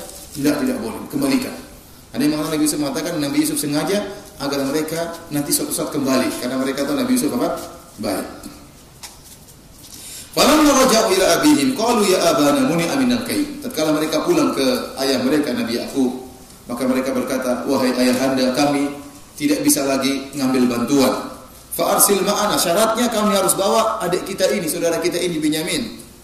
Inna lahu lahafidhun, dan kami akan menjaga saudara kami ini." Maka ayahnya mengatakan, "Qala hal amanukum alaihi illa kama amintukum ala akhihi min qabl." Bagaimana saya percaya sama kalian? Dulu waktu kalian bawa Yusuf, kalian juga mengatakan, "Inna lahu lanasihun, inna lahu lahafidhun." Kami akan menjaga dia, ternyata dimakan serigala. Ternyata hilang. Sekarang kalian bilang lagi mau jaga saudaranya, nanti hilang lagi bagaimana? Bagaimana saya percaya sama kalian? Kemudian walamma fatahu mata'ahum wajadu bida'atan ruddat ilaihim. Akhirnya mereka mulai buka bantuan tadi, sukat-sukat gandum, mereka mendapati ternyata harta mereka dikembalikan oleh Yusuf. Qalu ya abana mana bagi hadhihi bida'atun ruddat ilaina. Wahai ayahanda, lihatlah, ini orang sangat baik sekali nih. Menteri di Mesir sangat baik sekali. Mereka tidak tahu kalau itu namanya Yusuf. Menteri di Mesir yang kasih bantuan sangat baik sekali. Lihat ini, harta kita dikembalikan oleh dia. Wa namiru ahlana wa nahfadhu akhana wa nasdadu kaila ba'ir. Dzalika kailu yasir. Kalau begitu, sudah kita bawa adik kita Benyamin, bawa ketemu dia, kita dibantu, sudah itu perkaranya gampang. Dan dia sangat baik, lihat harta kita dikembalikan. Untuk tambah beri bantuan sangat mudah bagi menteri tersebut. Dan ingat, kita tidak lama, kita cuma bawa adik kita ketemu menteri terus bawa pulang lagi. Jangan terlalu bersedih. Jadi mereka rayu bagaimana supaya Benyamin bisa dikeluarkan. Akhirnya sang ayah pun mengatakan, tapi mereka harus pergi karena mereka butuh makanan. Makanan ini 1 tahun bakalan habis. Tahun depan harus minta makan bantuan lagi. Maka dia mengatakan, "Lan ursilahu ma'akum hatta tu'tuni mawthiqan min Allah." Aku tidak akan biarkan saudaramu Benyamin ikut sama kalian sampai kalian berjanji kepada aku, berjanji di hadapan Allah. la ta'tumnani bihi illa ayyuhata bikum. Kalian akan harus bawa saudara kalian kembali kepadaku kecuali kalian telah dikepung, tidak bisa lagi, tidak bisa berbuat kalau terpaksa dan cerita. Tapi selama kalian mampu untuk bawa adik kalian, maka bawalah Binyamin kembali kepadaku. Falamma atauhum mawthiqahum qala Allah ala ma naqulu wakil. Tatkala mereka bersumpah kepada ayah mereka, kepada Yakub, maka Yakub berkata, Allah adalah saksi terhadap apa yang kita ucapkan. Kemudian dia menasihati anak-anaknya. Sekarang kalian pergilah. Wa qala ya bani la tadkhulu min babi wahid. Wahai anak-anakku, kalau kalian masuk di Mesir, jangan masuk lewat satu pintu. Wadkhulu min abwabin mutafarriqah, tapi masuklah dari pintu yang berbeda-beda. Kata para ulama, kenapa? Seluruh ada tafsir seperti Ibnu Katsir dan yang lainnya. Karena Nabi Yakub khawatir mereka kena aib. Terkena mata jahat. Kenapa? Mereka gagah-gagah ini. Gagah. Nabi Yusuf aja gantengnya luar biasa. Ya kakak-kakaknya paling mirip-mirip kan? Ya mungkin beda jauh ya, pas mirip-mirip gagah-gagah juga. Gagah-gagah terus badannya besar-besar. Orang apalagi tahu-tahu 11 orang jalan bareng-bareng, ini menarik perhatian. Dan terutama mereka datang dari luar, mereka bukan penduduk Mesir. Ada orang asing datang badannya besar-besar 11 orang, ini menarik perhatian, khawatir mereka terkena apa? Ain. Maka kata Nabi Yakub kepada mereka, wadkhulu min abwabin mutafarriqah. Masuklah dari pintu-pintu yang berbeda-beda dari kota Mesir. Wa ma aghni ankum minallahi min syai'in inil hukmu illa lillah. Akan tapi saya tidak bisa menolong kalian sama sekali. Hukum keputusan semuanya di tangan Allah. Alaihi tawakkaltu, maka bertawakallah kalian kepada aku, bertawakal kepada Allah. Wa alaihi falyatawakkalul mutawakkilun, dan orang-orang bertawakal, mereka bertawakal kepada Allah. Akhirnya mereka taat kepada perintah ayah mereka. Walamma dakhalu min haitsu amarahum abuhum ma kana yughni anhum minallahi min syai'in illa hajatan fi nafsi Yaqub qadaha. Akhirnya mereka masuk sesuai perintah ayah mereka dari pintu berbeda-beda. Namun mereka tidak bisa merubah takdir Allah Subhanahu wa taala kecuali mereka tidak kena ain. Allah punya skenario lain. Allah punya aturan yang lain, ya. Hanya saja mereka tidak terkena ain. Wa innahu ladzu ilmin lima 'allamna. Sungguhnya Yakub itu memiliki ilmu yang kami ajarkan kepadanya. Walakin aktsaran nasi la ya'lamun. Akan tapi kebanyakan orang tidak mengetahui. Akhirnya mereka ketemu Nabi Yusuf. Walamma dakhalu ala Yusuf awa ilaihi akha. Tatkala mereka ketemu Yusuf, mereka mengatakan, wahai Yusuf, ini saudara kami yang terakhir, Binyamin. Nabi Yusuf kan selalu datang. Qala ini ana akhuk, dan Nabi Yusuf telah mengatakan di awal, mana saudaramu, saya akan ngecek cerita kalian benar atau tidak. Akhirnya dipanggillah Binyamin berdua dengan Nabi Yusuf. Nabi Yusuf mengatakan, ini ana akhuk, saya adalah saudaramu, saya Yusuf. Fala tabta'is bima kanu ya'malun. Maka janganlah kau sedih dengan apa yang mereka lakukan kepadamu. Saudaramu, tenang. Ditenangkan oleh Nabi Yusuf. Akhirnya Nabi Yusuf ingin buat skenario bagaimana caranya saudaranya ini Binyamin tidak balik lagi ke Palestina. Ingin ditahan di Mesir. Maka dia bikin cara. Falamma jahazum bi jahazihim ja'ala siqayata fi rahli akhi. Begini caranya. Dia ambil semacam piala, semacam tempat untuk mengambil beras tapi terbuat dari emas. Dimasukkan dalam sukatan Binyamin. Karena masing-masing orang bawa onta dan masing-masing orang dapat apa? Sukatan gandum. Diselipkanlah seakan-akan dicuri oleh Binyamin. Dimasukkan. Setelah itu dibuat gaduh. Orang-orang tidak tahu. Summa adzana mu'adhdhinun ayatul iru innakum lasariqun. Tiba-tiba ada yang mengatakan, wahai kalian telah mencuri. Wahai orang-orang 11 orang ini, kalian telah mencuri. Kata para ulama, kemungkinan yang mengatakan kalian telah mencuri tidak tahu kondisinya. Dia tidak tahu bahasanya ternyata itu rencananya menteri. Sehingga dia benar-benar menuduh. Qalu wa aqbalu alaihi madza tafkidun. Padahal mereka sudah mau pulang. Tatkala mereka mau pulang ditegur, berhenti dulu, kalian mencuri. Maka mereka balik. Kalau pencuri kan kabur, enggak, mereka balik untuk membuktikan bahwasanya mereka bukan pencuri. Mereka balik menghadap apa yang hilang. Kata mereka, nafqidu suwa'al malik, kami kehilangan piala raja. Waliman ja'a bihi hamlu ba'iru ana bihi sa'im. Barang siapa yang bisa mengembalikan piala tersebut, maka kami akan berikan ganjaran berupa sukatan seukuran pikulan onta, dan aku yang akan menjaminnya. Mereka bersumpah, qalu tallahi laqad alimtum ma ji'na linufsida fil ard wa ma kunna musariqin. Sungguh engkau telah mengetahui bahwasanya kami datang bukan untuk bermaksiat, kami tidak pernah melakukan kerusakan, apalagi mencuri. Kami tidak mungkin mencuri. Mereka berkata, "Fama jazaohu in kuntum kadzibin." Bagaimana balasannya kalau kalian dusta ternyata kalian mencuri? Qalu jazaohu ma wujida fi rahli akhihi fi rahlihi fa huwa jazaohu. Barang siapa yang ketahuan mencuri maka diambil oleh pemilik harta. Kadzalika najzil zalimin. Dan demikianlah cara kami membalas orang-orang yang zalim. Disebutkan oleh para ahli tafsir, dalam agamanya Yakub, hukuman orang mencuri, kalau orang ketahuan mencuri, maka orang ini menjadi budak bagi orang yang dicuri barangnya. Ini hukuman dalam, berbeda dengan hukum Raja Mesir. Kalau Raja Mesir, ada orang mencuri tidak dihukum dengan cara ini, dengan cara yang mungkin dicambuk, mungkin dipukul. Tetapi dalam agamanya Yakub alaihissalam tatkala itu, barang siapa yang mencuri kalau ketahuan, maka dia menjadi budak orang yang dicuri barangnya. Maka mereka mengatakan, bagaimana balasan kalau orang mencuri? Udah ambil aja, kata mereka. Kalau memang ada yang mencuri di antara kita, ambil. Dan demikianlah kami cara memberi balasan kepada orang-orang yang zalim. Fabada abi awiyatihim qabla wi akhir. Maka mereka pun mulai ngecek satu persatu. Ngecek satu. Yang pertama tidak ada, yang kedua tidak ada, yang keempat sampai yang ke-10 tidak ada. Tinggal Binyamin yang terakhir. Jadi caranya Yusuf canggih ya. Satu-satu dulu. Yang terakhir baru apa? Binyamin ternyata diperiksa, ternyata ada. Kadzalika kidna li Yusuf. Maka kana liya'khudha akhahu fi dinil malik. Kata Allah Subhanahu wa taala, demikianlah kami atur bagi Yusuf. Dia tidak bisa menahan anaknya dengan aturan raja. Karena kalau dalam aturan raja orang mencuri tidak ditahan. Tetapi dia caranya agar hukuman tersebut muncul dari saudara-saudaranya. Jadi yang bilang kalau pencuri ambil aja itu siapa? Bukan aturan Raja Mesir, bukan. Tapi aturan kakak-kakaknya sendiri. Jadi ini cara subhanallah bagaimana Allah atur supaya pokoknya bisa tertahan ini ya Binyamin. Illa ya Allah.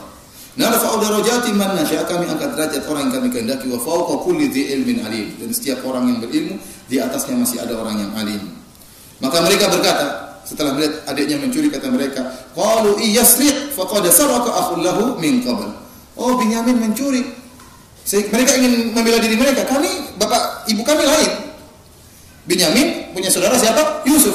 Kalau dia mencuri wajar. Kakaknya dulu juga atau adiknya juga Yusuf juga mencuri dulu. Bisa. Kalau kita kurang ajar kali ini sudah.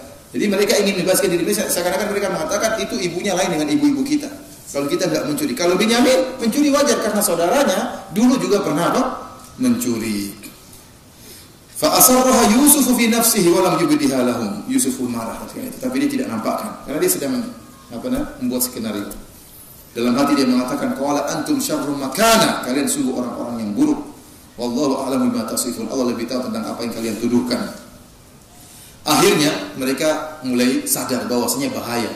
Adik mereka Binyamin ditahan oleh Yusuf, padahal mereka sudah janji sama ayah mereka tidak boleh pulang kecuali bawa apa?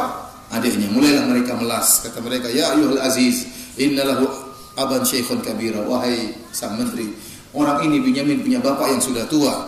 Fakhudh ahadana makana, ambil salah satu di antara kita gantinya, sudah satu. Ambil aja di antara kita ganti daripada Binyamin. Yang penting dia pulang. Inna naraka minal muslimin, kau orang baik wahai menteri, kau orang baik. Maka Yusuf mengatakan, Yusuf bertahan. Qala ma'adzallah, a'udzubillah, an na'khudha illa man wajadna mata'ana indah. Kami tidak mungkin mengambil orang kecuali yang ketahuan ada barang kami di sini. Lihat Nabi Yusuf menjaga lisannya, dia tidak mengatakan kami tidak mungkin menangkap kecuali orang yang mencuri, tidak, karena adiknya tidak mencuri. Tapi dia menggunakan lafal kami tidak mungkin menahan kecuali orang yang ketahuan barang kami ada di tempatnya. Ini namanya tauriyah. Tauriyah itu mengucapkan satu perkataan yang benar namun disalahpahami oleh orang yang diajak ngomong. Ya, paham namanya apa? Tauriyah. Seperti kalau ada orang misalnya ada seorang istri minta uang terus. Kita bilang kita enggak punya uang, enggak ada, coba periksa itu. Tapi ATM banyak dalam ATM di kantong enggak ada. Saya enggak punya uang, coba periksa enggak ada. Dalam ATM masih banyak. Inna idzal zalimun. Kemudian falamma stai'asu minhu khalasu najiyah. Mereka 10 orang putus asa. Udahlah, ini kayaknya enggak bisa. Yusuf tidak akan melepaskan Binyamin. Si menteri ini, mereka tidak tahu kalau Yusuf, kata mereka menteri tidak akan melepaskan Binyamin. Khalasu najiyah, maka mereka bermusyawarah di antara mereka, 10 orang bisik-bisik di antara mereka. Qala kabiruhum alam ta'lamu, maka yang paling tua di antara mereka berkata, disebutkan yang paling tua ini namanya Robel atau Yahuda.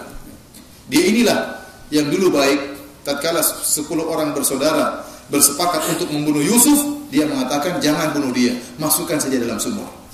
Jadi dia di antara jahat-jahat dia yang paling baik. Yang lain bilang bunuh, kata dia jangan, masukkan dalam sumur. Sekarang dia juga baik, dia mengatakan ingat, Alam ta'lamu anna abakum qad akhadha 'alaikum mawthiqan min Allah. Kalian ingat, bukankah kita telah berjanji kepada ayah kita? Wa min qablu ma farrattum fi Yusuf, dan sebelumnya kita sudah salah dalam Yusuf. Sekarang Binyamin juga kita keliru. Falan abrahal arda hatta ya'dana li abi. Saya tetap tinggal di Mesir. Kalian pulang semua. Saya tinggal di Mesir. Kalian pulang semua. Sampai ayahku mengizinkan aku untuk balik ke Palestina baru saya pulang. Aw yahkumallahu li, atau saya pun akan dihukum atau dibunuh, saya tidak peduli. Saya malu bertemu dengan ayahanda. Wa huwa khairul hakimin, dan Allah Subhanahu wa taala adalah zat yang terbaik dalam memberi hukum. Akhirnya mereka berkata, apa yang harus kita katakan sama ayah kita? Maka yang paling tua ini memberi pengarahan. Dia mengatakan, irji'u ila abikum, kembalilah kalian kepada ayah kalian. Faqulu ya abana inna banaka sa'ar. Katakan sejujurnya, wahai ayahanda, sungguhnya anakmu Binyamin telah mencuri. Wa ma syahidna illa bima alimna, kami tidak bisa menyaksikan kecuali bersaksi kecuali apa yang kami lihat. Yang kami lihat dia mencuri. Wa ma kunna lil ghaibi hafidin, kami tidak mengetahui hal yang barang yang gaib. Yang kami lihat dia mencuri. Was'alil qaryata allati kunna fiha, dan tanyakanlah wahai ayahanda, kalau engkau tidak percaya tanyakanlah kepada penduduk Mesir. Ini berita besar. Binyamin mencuri, tanyakan kepada penduduk Mesir. Wal ira allati aqbalna fiha, demikian juga tanyalah kepada orang-orang yang pernah datang ke Mesir, kalau mereka pulang tanyakan kepada mereka apa yang terjadi. Kami tidak bohong. Artinya dia mengatakan jangan tanyakan kepada kami saja, ya, karena dulu kami pernah bohong waktu Yusuf. Sekarang kami kali ini benar-benar enggak bohong. Tanyakan pada kami, tanyakan kepada penduduk Mesir, tanyakan kepada kafir dagang yang datang ke Mesir dan pulang ke Palestina, tanyakan kepada mereka bagaimana kabar Binyamin. Wa inna lasadiqun, kali ini kami benar-benar jujur. Akhirnya ayahnya mengatakan, bal sawwalat lakum anfusukum amra, hanya diri kalianlah yang memandang baik perbuatan yang buruk itu. Ini buruk. Ayahnya tidak percaya. Fasabrun jamil, dan beliau mengatakan saya harus bersabar. Sabrun jamil, sabar yang indah. Sebagaimana pernah saya jelaskan, kesabaran yang indah adalah kesabaran yang tidak disertai dengan marah-marah, kesabaran yang tidak disertai dengan keluh kesah. Ya, adapun kesabaran sambil marah-marah itu bukan sabar yang indah. Iya, saya sabar, kurang ajar tapi saya sabar. Nah, itu namanya bukan sabar yang indah. Sambil maki-maki itu bukan sabar. Bukan sabar yang indah. Asallahu ayyatiyani bihim jami'an. Subhanallah, di saat dalam keadaan sulit ini Yakub berkata, asallahu ayyatiyani bihim jami'an. Semoga Allah mendatangkan 3 anakku. Yusuf pun siapa? Binyamin, dan kakaknya tadi yang paling tua. Subhanallah, di saat kondisi semakin sulit dia semakin yakin kepada Allah. Wa inna ma'al usri apa? Yusra. Sungguhnya di dalam kesulitan pasti ada kelapangan. Tatkala dalam keadaan sulit sudah 3 taginya hilang, dia malah mengatakan, saya harap Allah akan mendatangkan mereka bertiga. Innahu huwal alimul hakim. Sungguhnya Allah Maha mengetahui dan Allah Maha bijak. Allah tahu apa yang Allah lakukan. Jadi dalil bahwasanya para nabi tidak tahu ilmu gaib. Nabi Yakub nabi atau bukan? Nabi. Kalau kita kamu dibohongin, Yusuf sudah masih hidup, dia udah kawin lagi di sana. Kalau memang Yakub tahu ilmu gaib, dia tahu kondisi siapa? Yusuf tidak mati. Kalian jangan bohong. Yusuf sekarang sudah jadi menteri, sudah kawin, tapi dia tidak tahu ilmu gaib. Maka dia pun sedih. Qalu tallahi, maka dia mengatakan wa tawalla anhum. Setelah ayahnya dapat kabar tersebut, ayahnya pun balik, meninggalkan mereka. Tatkala dia balik, dia mengatakan, ya asafa ala Yusuf. Aduhai duka citaku terhadap Yusuf. Dia ingat lagi kepada Yusuf. Tatkala Binyamin saudaranya Yusuf hilang juga, maka dia pun ingat kepada siapa? Yusuf. Kesedihan yang lalu muncul kembali. Wa biyaddat aynahu min al-huzni wa huwa kadhim. Fa huwa kadhim. Maka dia pun menangis sampai matanya buta. Fa huwa kadhim, dan dia menahan amarah sama anak-anak. Dia sabar, dia bertahan. Tapi dia cuma menangis. Kenapa? Saking sayangnya kepada Nabi Yusuf alaihissalam dan sayang kepada Binyamin. Kata para ulama seperti dalam tafsir Ibnu Katsir, perhatikan, Nabi Yakub di zaman itu adalah orang yang paling dicintai oleh Allah Subhanahu wa taala. Dia nabi, tidak ada nabi yang lain ketika itu. Dia adalah orang yang paling dicintai oleh Allah, akan tapi dia diuji oleh Allah selama 40 tahun. Selama 40 tahun dia selalu menangis. Dipisahkan dari anaknya Yusuf. Sejak Nabi Yusuf berpisah sampai ketemu lagi dengan ayahnya, kata para ulama 40 tahun. Selama itu Nabi Yakub terus menangis padahal dia adalah orang yang paling dicintai oleh Allah Subhanahu wa taala. Maka benarlah ya bahwasanya kata Nabi sallallahu alaihi wasallam bahwasanya semakin tinggi iman seorang, ya, semakin diuji oleh Allah Subhanahu wa taala. Menangis sampai akhirnya matanya pun buta. Anak-anaknya pun protes yang lain. Qalu tallahi tafta'u tadhkuru Yusuf hatta takuna haradan. Keluarganya mengatakan, demi Allah, engkau senantiasa mengingat Yusuf sampai engkau sakit. Au takuna minal halikin, atau kau akan termasuk orang-orang yang bisa meninggal dunia kalau begini caranya. Maka Yakub mengatakan, innama ashku bathi wa huzni ila Allah. Aku hanya mengadukan kesedihanku hanya kepada Allah. Jadi ini adab yang sangat indah. Orang kalau ditimpa musibah apapun, yang pertama kita keluhkan adalah kepada siapa? Allah Subhanahu wa taala. Ikhwan, kalau antum mengeluh sama orang, saya begini, orang tersebut belum tentu bantu. Tapi kalau antum mengeluh kepada Allah, Allah pasti bantu. Antum datang sama orang, ya akhi, anak banyak utang, anak terlilit utang, istri saya marah-marahin saya terus. Orang itu bilang apa? Ya sabar. Saya juga banyak utang seperti ente. Apa faedahnya? Kita bilang, boleh kita curhat kepada seorang, boleh. Tapi menghinakan diri, mengeluh hanya tempatnya kepada siapa? Allah Subhanahu wa taala. Perhatikan Nabi Yakub mengatakan, innama ashku bathi wa huzni ila Allah. Aku hanya mengeluhkan kesedihanku kepada Allah Subhanahu wa taala. Wa a'lamu minallahi ma la ta'lamun. Dan aku tahu dari Allah apa yang kalian tidak ketahui. Kemudian dia mengatakan, ya bani yadhhabu fatahassasu min Yusuf wa akhi. Jadi tinggal 9 orang tadi kan, sekarang 3 orang di Mesir. Yusuf, Binyamin sama kakaknya di Mesir. 9 orang kata ayahnya, sekarang kalian pergilah ke Mesir cari kabar tentang Yusuf. Bayangkan, semakin penuh pengharapan. Yusuf yang tadinya sudah dia lupakan selama puluhan tahun, sekarang dia katakan carilah kabar tentang Yusuf di Mesir. Wa akhi, dan carilah kabar tentang Binyamin. Wa la ta'asu min rahillah, janganlah kalian putus asa dari rahmat Allah. Mereka sudah putus asa. Ini sudah bukan cari Binyamin saja, Yusuf lagi disuruh cari, sudah hilang bertahun-tahun. Carinya di Mesir dia, tapi dia mengatakan, ya Abi Yakub yakin, dia mengatakan jangan putus asa. Innahu la ya'asu min rahillah illa al-qaumul kafirun. Tidak ada yang putus asa dari rahmat Allah, tidak ada yang putus asa dari rahmat Allah kecuali orang-orang kafir.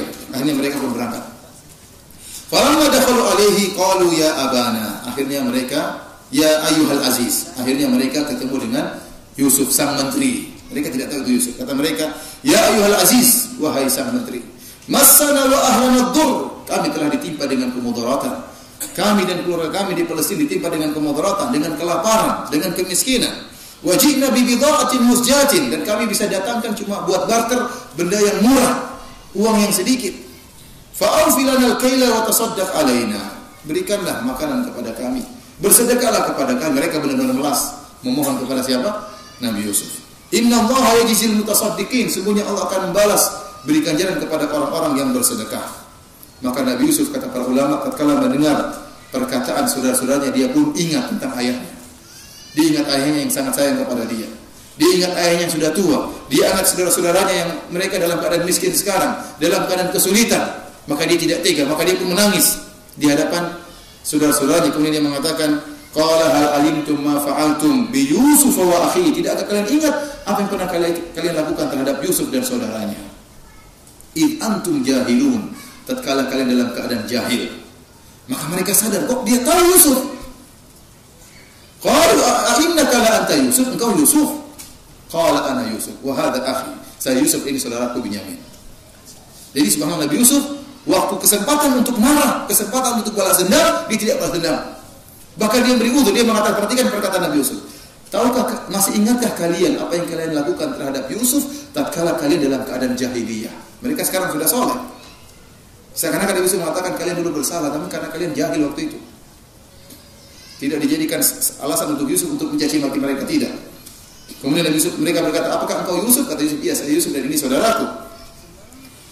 Qad manna Allahu alaina. Sungguh Allah telah memberikan anugerah kepada kami. Semuanya kenikmatan diberikan kepada siapa? Allah Subhanahu wa taala. Innahu, perhatikan Nabi Yusuf berkata, nasihat yang sangat penting harus kita ingat.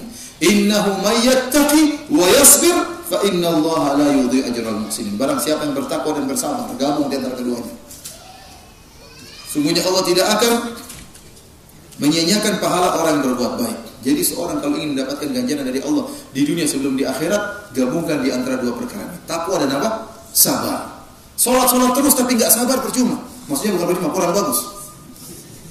Nanti bilang percuma enggak. Salat itu salat. Ngaji tapi suka marah-marah, ngomel-ngomel, protes terus, ini enggak. Kalau mendapat ganjaran dari Allah di dunia sebelum akhirat, gabungkan antara takwa dan apa? Sabar. Sebagaimana Nabi innahu may yattaqi wa yasbir. Barang siapa bertakwa dan bersabar. Takwa mungkin semua orang bisa, yang marah ini sabar, yang susah ini apa? Sabar. Sabar tatkala dihina, sabar tatkala dituduh, sabar tatkala dikatakan oleh orang macam-macam, bersabar. Sabar dalam menghadapi kesulitan hidup.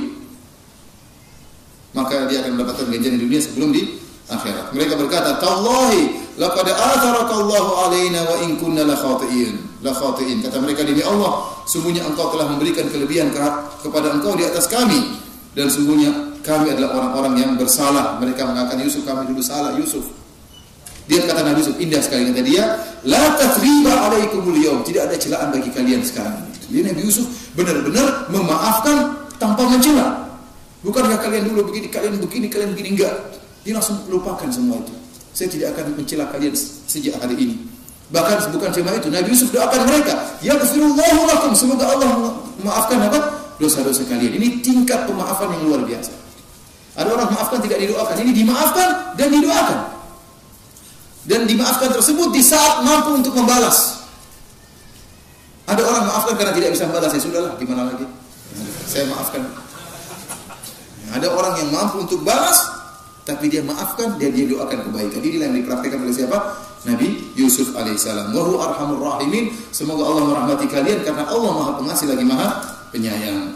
Kemudian dia mengatakan, "Idhabu bi qamisi hadza fa'alquhu ala wajhi abi ya'ti basira." Dia buka bajunya, ini bajuku, masih ada bau apa? Keringat, bau tubuh Nabi Yusuf. Berikan kepada ayahanda. Ini mukjizatnya Nabi Yusuf. Bawakan kepada ayahku, ya'ti basira, dia akan bisa melihat. Sekarang Yakub kan tadi buta kan karena saking apa? Sering menangis dan matanya yang hitam menjadi putih. Wa biyaddat aina. Matanya yang hitam menjadi putih karena sering menangis, jadi butalah dia. Kata Nabi Yusuf, "Berikanlah bajuku ini maka dia akan bisa melihat lagi." Wa'tuni bi ahlikum ajmain, dan datangkanlah seluruh keluarga kalian kepadaku ke Mesir ini. Walamma fasalatil iru qala abuhum inni la ajidu riha Yusuf laula an tufannidun. Tatkala saudara-saudaranya mulai keluar dari Mesir, masih jarak jauh. Disebutkan masih jarak 8 hari perjalanan untuk sampai ke Palestina. Allah mengirim baunya Nabi Yusuf tersebut ke hidungnya siapa? Nabi Yakub. Maka dia mengatakan, "Inilah ajidu riha Yusuf." Saya mencium bau Nabi Yusuf. Saya mencium bau Yusuf. Namun dia tahu orang-orang sekelilingnya akan mengejek dia. Laula antufannidun, tentunya kalian akan mengejek aku, menuduh aku orang yang tidak waras. Akhirnya benar mereka mengatakan, "Tallahi," keluarganya mengatakan, "innaka lafi dhalalikal qadim." Engkau masih dalam kesesatanmu yang lama. Yusuf sudah enggak ada, sudah hilang, sudah lama. Kau bilang cium bau yang Yusuf? Kamu masih sesat wahai ayah Anda. Falamma an ja'a al-basyiru alqahu ala wajhihi fartadda basira. Tatkala datang pembawa kabar gembira itu, maka dilemparkanlah baju gamis ke wajah Yakub alaihissalam. Fartadda basira, maka dia pun bisa melihat. Qala lam aqul lakum inni a'lamu minallahi ma la ta'lamun. Bukankah aku telah mengatakan kepada kalian, aku tahu apa yang kalian tidak tahu. Mungkin Allah berikan wahyu kepada Nabi Yakub alaihissalam. Akhirnya mereka mengatakan, qalu ya abana istaghfir lana dzunubana inna kunna khati'in. Maka serta-merta mereka mengatakan, wahai ayahanda, mohonkanlah ampunan bagi kami, sungguhnya kami adalah orang-orang yang bersalah. Nabi Yakub berkata apa? Qala sawfa astaghfiru lakum rabbi. Saya akan memohonkan ampunan buat kalian kepada Rabbku. Kata para ahli tafsir seperti Ibnu Katsir dan juga Abdurrahman bin Nasir As-Sa'di rahimahullah, Nabi Yakub tidak langsung memohonkan ampun bagi mereka. Tapi dia tunda sampai waktu sahur. Dia sholat, kemudian dia doakan bagi anak-anaknya agar benar-benar diampuni oleh Allah Subhanahu wa taala. Makanya mengatakan saufa, saya akan mendoakan kalian. Innahu huwal ghafurur rahim. Sungguhnya dia Maha Pengampun lagi Maha Penyayang. Falamma dakhalu ala Yusuf, akhirnya mereka datang berbondong-bondong dari Palestina menuju ke Mesir. Akhirnya mereka ketemu dengan Yusuf. Awa ilaihi abawai.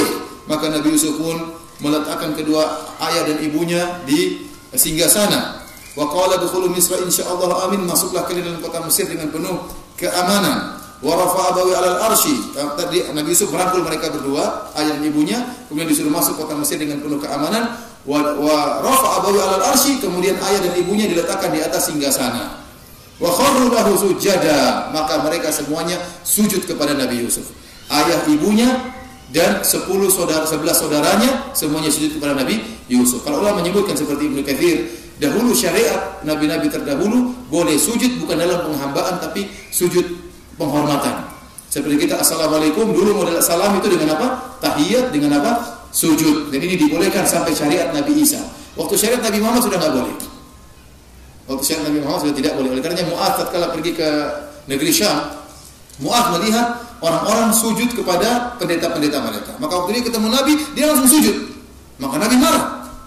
Kata dia, ya Rasulullah, saya melihat orang-orang sujud kepada pendeta-pendeta mereka di negeri Syam, orang-orang Nasrani, maka saya pun sujud kepada engkau lebih berat untuk saya hormati. Sujud ini bukan sujud ibadah, tapi sujud apa? Penghormatan. Maka Nabi mengatakan, "Lau kuntu amiran an yasjuda ahadun li ghairillah, la amartul mar'ata tasjuda li zawjiha." Kalau saya boleh menyuruh seorang wanita untuk sujud kepada selain Allah, maka akan saya menyuruh seorang wanita sujud kepada suaminya. Jadi di syariat mereka dahulu boleh. Maka mereka pun berapa tadi? 11 saudaranya sujud, ayah dan ibunya juga apa? Sujud. Maka Nabi Yusuf berkata kepada ayahnya, "Ya abati, hadza ta'wilu ru'yaya min qabl, qad ja'alaha rabbi haqqan." Wahai ayahanda, ini mimpiku dulu 40 tahun yang lalu. Sekarang Allah telah buktikan apa? Mimpi tersebut. Bayangkan, Nabi Yusuf mimpi sekarang, kejadiannya berapa tahun lalu? 40 tahun. Kan dalam ayat di awal surah Yusuf dia mengatakan, "Ya abati ini ra'aitu ahada asyara kaukaba wasyamsa wal qamar ra'aituhum li sajidin." Dia mengatakan, "Wahai ayahanda, saya bermimpi melihat 11 bintang dan saya bermimpi melihat matahari dan bulan sujud kepadaku." Ini menunjukkan 11 bintang ini adalah saudara-saudaranya. Ini menunjukkan mereka akhirnya menjadi orang-orang soleh. Dulunya mereka 10 orang tersebut saudaranya membuang Nabi Yusuf dalam sumur, akhirnya mereka menjadi orang-orang soleh karena diibaratkan seperti bintang. Ayahnya seperti rembulan atau seperti matahari, ibunya seperti rembulan atau matahari. Inilah mimpi yang dilihat oleh Nabi Yusuf 40 tahun yang lalu. Kemudian Nabi Yusuf perhatikan sih, dia mengatakan kepada ayahnya, "Wa qad ahsana bi id akhrajani minas sijn." Sungguh kata Nabi Yusuf, ayahku telah berbuat baik kepada Allah telah berbuat baik kepada. Wahai ayahanda, sungguhnya Allah Rabbku telah berbuat baik kepadaku tatkala Allah mengeluarkan aku dari penjara. Nabi Yusuf tidak mengatakan tatkala Allah menyelamatkan aku dari sumur, tidak. Kenapa? Enggak enak sama saudara-saudara. Karena Nabi Yusuf tidak berjanji, saya tidak akan mencela lagi. Iya, bayangkan dia menjaga perasaan apa? Saudaranya. Maka dia mengatakan Allah telah berbuat baik kepadaku, bukan mengeluarkan aku dari sumur, enggak, tapi tatkala Allah keluarkan aku dari penjara. Kemudian dia perhatikan lagi, "Id akhrajani minas sijn wa jaa'a bikum minal badwi." Dan Allah mendatangkan kalian dari kehidupan pedesaan kepada kota Mesir. Min ba'di an nazaga syaitanu baini wa baini ikhwati. Setelah syaitan mengadu domba antara aku dengan saudara-saudaraku. Ini juga Nabi Yusuf memilih perkataan. Dia tidak mengatakan setelah syaitan menyesatkan saudara-saudaraku, tidak. Tapi dia mengesankan seakan-akan permusuhan timbul dari dua belah pihak. Dia mengatakan setelah syaitan mengadu domba antara aku dengan apa? Saudara-saudaraku. Dia tidak mengatakan setelah syaitan menyesatkan saudara-saudaraku. Dan ini untuk menjaga perasaan apa? Saudaranya. Sehingga dia mengatakan syaitan yang berbuat. Inna rabbi latiful lima yasha. Sungguhnya Allah Subhanahu wa taala Maha lembut terhadap apa yang Dia kehendaki. Lihatlah Allah Maha lembut. Allah mengatur semuanya dengan kelembutan tanpa disadari. Kalau kita perhatikan cerita Nabi Yusuf, sungguh dengan kelembutan Allah Subhanahu wa taala dari masuk penjara, kemudian ini, kemudian seterusnya, penuh dengan keajaiban yang tidak disadari oleh orang-orang.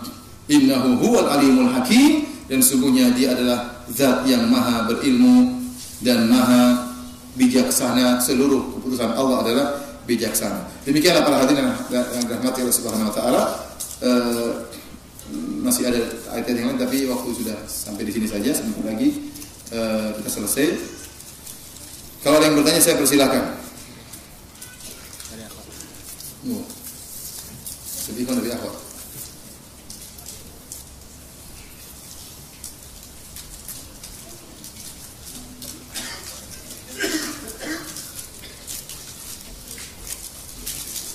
Assalamualaikum warahmatullahi wabarakatuh. Ada yang bilang rojak itu tidak fair.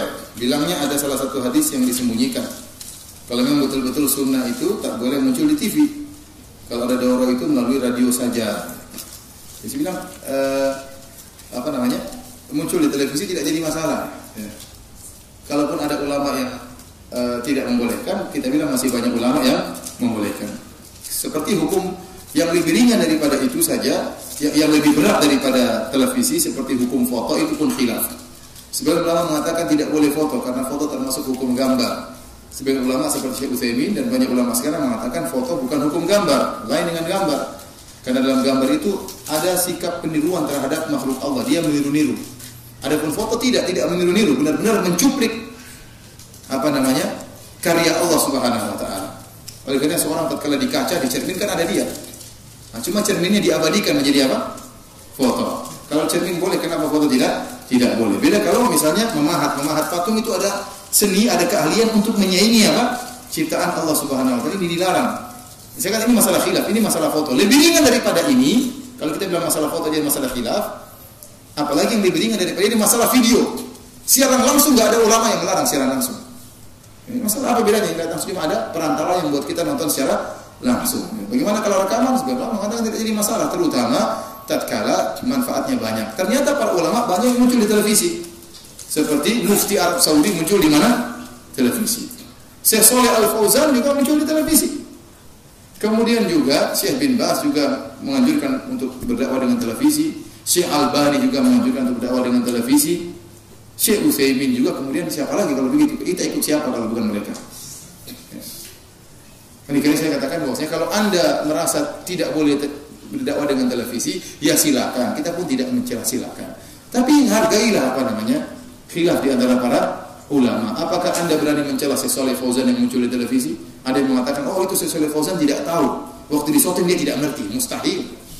Ada reporternya, ada pada para pemirsa sekalian. Ini gimana? Oh ini terpaksa, ini tidak tahu. Gimana tidak tahu?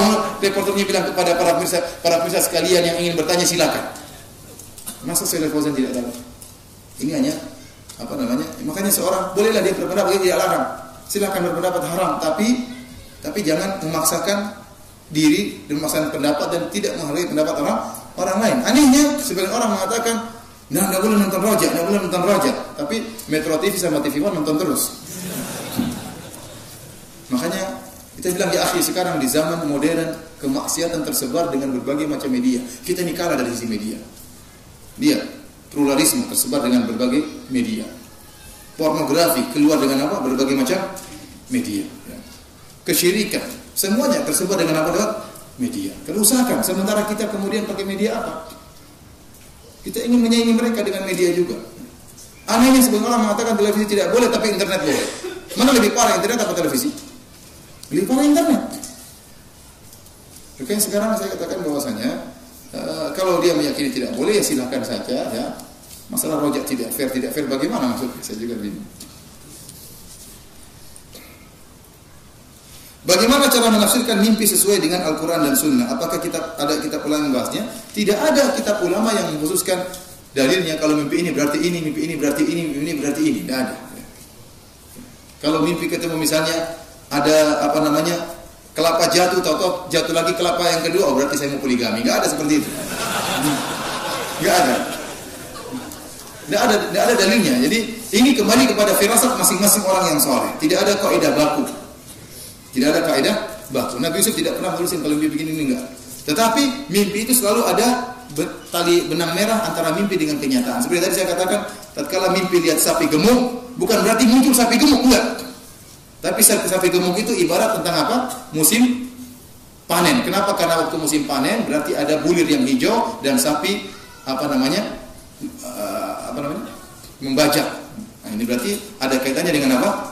Dengan musim panen. Kalau sapi kurus ada kaitannya dengan musim paceklik karena sapinya kurang makan, ya akhirnya kurus. Tapi bukan berarti yang mimpi dilihat sapi yang muncul, enggak. Tapi mimpi itu ada benang merahnya berkaitan dengan kejadian. Namun saya katakan kalau antum mimpi sesuatu, antum bertemu dengan orang soleh, tanyakan kepada orang soleh. Jangan sekali-sekali bertanya kepada dukun. Tapi kalau antum cuekin saja mimpi tersebut, yang penting antum bertakwa, maka tidak akan berpengaruh. Yang penting yang antum bertakwa. Ya, nanti mimpinya mau apa? Yang penting antum bertakwa. Jangan sampai antum tidak bertakwa kepada Allah Subhanahu wa taala. Ada yang mengatakan saya mimpi gigi saya patah semua. Ompong. Tahu besok kena tinju orang. Enggak ada kaidah. Kalau ada yang kalau gigi patah berarti ada saudara yang mati. Enggak ada kaidah. Kita mimpi buruk enggak usah ceritakan, cuekin saja. Mau meninggal atau enggak urusan. Yang penting kita bertakwa kepada Allah. Sampaikan kepada saudara-saudara kita bertakwa kepada Allah kapanpun sebelum kita meninggal dunia, nasihati. Tapi kalau ada yang mampu menafsirkan, ya alhamdulillah. Di Arab Saudi ada sebagian orang yang memang menafsirkan apa? Mimpi. Kalau di tempat kita kebanyakan dukun yang menafsirkan mimpi. Ana mau menanyakan hukum menonton tayangan Mahabharata yang belakangan ini ramai ditonton oleh ibu-ibu. Apakah terlarang menontonnya karena menggambarkan dewa-dewa Hindu? Saya tidak pernah nonton film ini, tapi kalau memang benar seperti ini maka tidak boleh kita melariskan acara-acara apa? Kesyirikan. Ya, anak kita nonton, ada malaikat, ada dewa, ada anu. Ya. Itu semua kesyirikan dalam Mahabharata. Ya. Dewanya bertengkar, dewanya kawin, Tuhan bertengkar. Saya pernah ketemu dengan orang Hindu, saya tanya, Tuhanmu ada berapa? Dia ragu-ragu, Tuhannya satu. Tahu sama kok 3 katanya. Oh iya 3. Dia bilang 3. Tuhan apa? Destroyer, dewa perusak. Dewa apa? Siwa. Siwa atau Wisnu yang perusak? Siwa. Dewa pemelihara, dewa apa? Wisnu. Dewa pencipta, dewa Brahmana. Saya bilang kalau 3 ini bertengkar bagaimana? Satu mencipta, satu merusak. Satu memelihara, satu merusak. Sekarang saya tanya, kalau terjadi banjir tsunami, itu yang menang dewa siapa berarti? Berarti dewa perusak, kan? Dewa pemelihara kalah ketika itu. Yang kalah berarti berhak menjadi, yang menang berhak menjadi apa? Dewa. Kalau ingin dewa pemelihara menang, bikin reboisasi hutan. Berarti dewa pemelihara apa? Menang. Ini nggak masuk akal secara logika. Dia juga bingung. Tuhan kok 3, dia bingung. Tuhan kok 3, tapi dia begitulah, dia taklid. Kemudian di antara ini akidah Trinitas inilah yang kemudian diwarisi kepada orang-orang Nasrani. Secara sejarah yang pertama kali muncul orang-orang Hindu, baru kemudian apa? Nasara. Sampai ada ditulis sebuah risalah ilmiah tentang hubungan antara kesamaan antara Trinitas Yahudi dengan Trinitas Nasara dengan Trinitas apa? Hindu. Di antara akidah menitisnya Tuhan kepada makhluk, itu juga ada dalam agama Hindu. Bahwasanya dewa Brahmana menitis kepada Krishna. Iya, mencari ceweknya, ya, saya lupa pokoknya. Jadi dewa Brahmana menitis kepada manusia namanya apa? Krishna atau Arjuna, saya lupa. Itu akidahnya orang-orang Hindu, kemudian diadopsi oleh orang Nasara. Allah menitis kepada Nabi Isa alaihi salam. Jadi Allah turun ke bumi dalam bentuk manusia. Karena kita jangan nonton acara-acara seperti itu.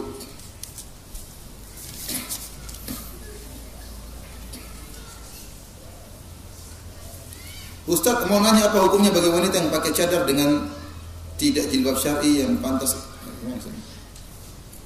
Maka hukumnya bagi wanita yang pakai cadar dengan tidak. Masalahnya masalah khilaf. Cadar atau apa namanya, memakai cadar, para ulama sepakat bahwasanya wajib untuk berjilbab. Bahwasanya rambut merupakan aurat, ini kesepakatan ulama. Jangan dengar perkataan Dr. Quraisy Shihab ya, ngaco yang mengatakan bahwasanya jilbab tidak wajib. Tidak ada satu ulama berulama demikian. Itu dari karangan dia sendiri. Setelah saya periksa, nanti akan saya keluarkan tulisan berikutnya. Ternyata dia berdalil dengan perkataan Asmawi. Asmawi seorang liberal di Mesir. Dia bilang ada ulama yang boleh, kan maksudnya ulama liberal dari Mesir namanya Asmawi yang mengatakan seluruh agama masuk surga. Ya, ini dalilnya Dr. Quraisy Shihab. Yang benar jilbab wajib dalam seluruh mazhab. Hanya saja mereka khilaf apakah wajah ini aurat atau tidak, ditutup atau tidak. Tapi kalau rambut semua, tangan semua, kaki juga ada khilaf. Tapi kalau betis, leher, rambut semuanya aurat. Sebenarnya orang mengatakan bahwasanya wajah wanita aurat maka wajib ditutup, dan ini banyak pendapat ulama Syafi'i yang mengatakan demikian. Sebagaimana saya jelaskan dalam buku saya, ajaran mazhab Syafi'i yang ditinggalkan. Seperti Imam Nawawi dan yang lainnya mengatakan bahwasanya wajah wanita aurat maka harus ditutup. Sebagian ulama mengatakan tidak wajib untuk ditutup karena wajah wanita bukan aurat, berdasarkan satu hadis yang dipresisikan oleh para ulama. Intinya ini masalah khilafiyah ya. Bagi siapa yang condong kepada pendapat wajah itu aurat maka hendaknya dia memakai cadar. Bagi yang mengatakan tidak aurat maka kelapangan, kita beri kelapangan sesuai kelapangan yang diberikan oleh Nabi sallallahu alaihi wasallam. Seperti Syekh Al-Albani rahimahullah, dia mengatakan hadis tentang wajah dan kedua tangan ini, wanita itu aurat kecuali wajah dan kedua tangan, dia hadisnya hadis yang hasan. Maka kalau Nabi beri kelapangan, kita pun beri kelapangan.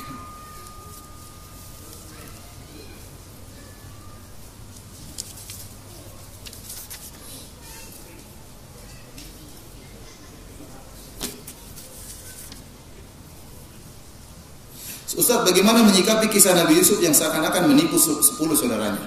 Nabi Yusuf tidak sedang menipu apa 10 saudaranya, tapi sedang melakukan apa? Tauriyah. Jadi dia dimasukkan ke situ, dia sudah yang menuduh mencuri siapa? Bukan Nabi Yusuf, anak buahnya yang nggak ngerti. Kalian pencuri. Nabi Yusuf mungkin bilang, mana di piala kok hilang? Kalian pencuri. Nabi Yusuf tidak menyuruh dia, tapi dia dengan inisiatif dia sendiri menuduh mereka apa? Mencuri. Oleh karena saya katakan Nabi Yusuf menjaga lafalnya. Tatkala mereka mengatakan ambillah fakhudh ahadana makanahu, ambillah salah satu kami sebagai gantinya, maka Nabi Yusuf mengatakan ma'adallah an na'khudha ma na'khudha illa, kami tidak akan mengambil kecuali orang yang wajadna indahu mata'ana, yang kami dapatkan barang kami di sisi dia. Nabi Yusuf tidak mengatakan kami tidak mengambil orang yang mencuri. Ya, jadi kata para ulama dia bukan bentuk menipu tapi apa? Tauriyah, dan tauriyah ini diperbolehkan kalau memang dibutuhkan. Seperti tatkala Nabi SAW berjalan dengan Abu Bakar waktu hijrah, maka orang-orang mengenal Abu Bakar, namun orang-orang tidak mengenal Muhammad SAW. Padahal mereka sedang mencari Muhammad. Mereka bertanya, siapa di depanmu itu? Kata Abu Bakar, hadza dal ila tariq. Ini adalah orang penunjuk jalan. Padahal bukan, tapi penunjuk jalan menuju surga maksudnya. Tapi orang menyangka itu menuju jalan ke mana? Ke mana? Ini diperbolehkan. Seperti Nabi Ibrahim tatkala ditanya, siapa ini Sarah? Kata dia, hadi ukhti. Ini adalah saudariku. Orang menyangka saudari kandung, padahal bukan, saudari sesama Islam. Karena Nabi Ibrahim kalau mengatakan ini istriku, dia bakalan dibunuh. Karena raja yang ingin apa? Mengambil wanita cantik. Maka dia bertauriah, dan ini tidak boleh, ini tercela dilakukan kalau tidak ada manfaatnya. Jangan sebagian orang terbiasa melakukan tauriah. Seperti sebagian orang waktu dituduh, kamu mengambil barang ini. Oh enggak. Wallahu. Kalau sumpah dalam bahasa Arab itu wallahi dengan kasrah. Artinya demi Allah. Tapi kalau wallahu artinya dan Allah. Demi Allah, wallahu. Ini orang tidak ngerti kalau tidak ngerti bahasa Arab. Ini kan ada orang seperti itu ada. Saking pintarnya nipuin orang, ini tidak boleh, tercela. Jadi tauriyah itu diperbolehkan, tapi kalau tidak menjatuhkan hak orang lain. Kalau menjatuhkan hak orang lain maka hukumnya bohong. Paham? Seperti tidak ada hak orang lain dijatuhkan, tidak ada.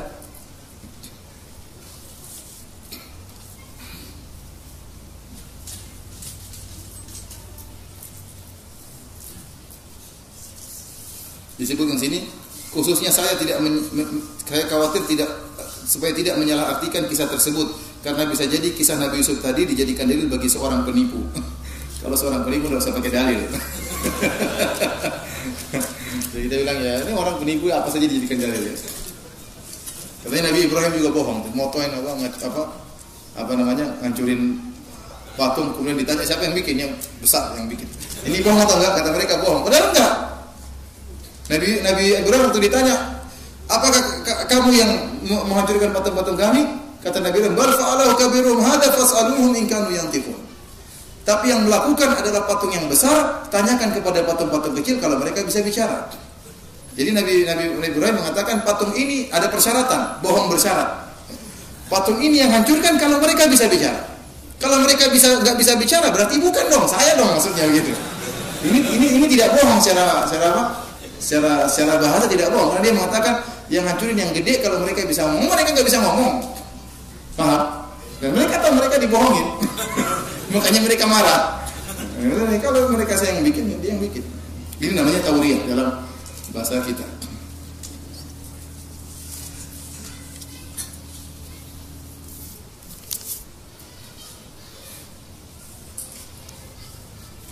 Ustaz, saya mau berikan nasihat kepada suami yang kurang semangat bekerja. Sementara putra-putrinya banyak. Bukan sementara istrinya banyak, enggak. Sementara putra-putrinya banyak. Saya sudah berusaha untuk selalu nasihatnya jazakallah. Saya sampaikan kepada para suami bahwasanya beri nafkah kepada anak istri tanggung jawab dan hukumnya wajib, dan itu berpahala. Berpahala, ya. Yang penting orang bekerja jangan lupa untuk berzikir kepada Allah. Makanya Allah memuji orang-orang yang berdagang tapi tidak lupa salat.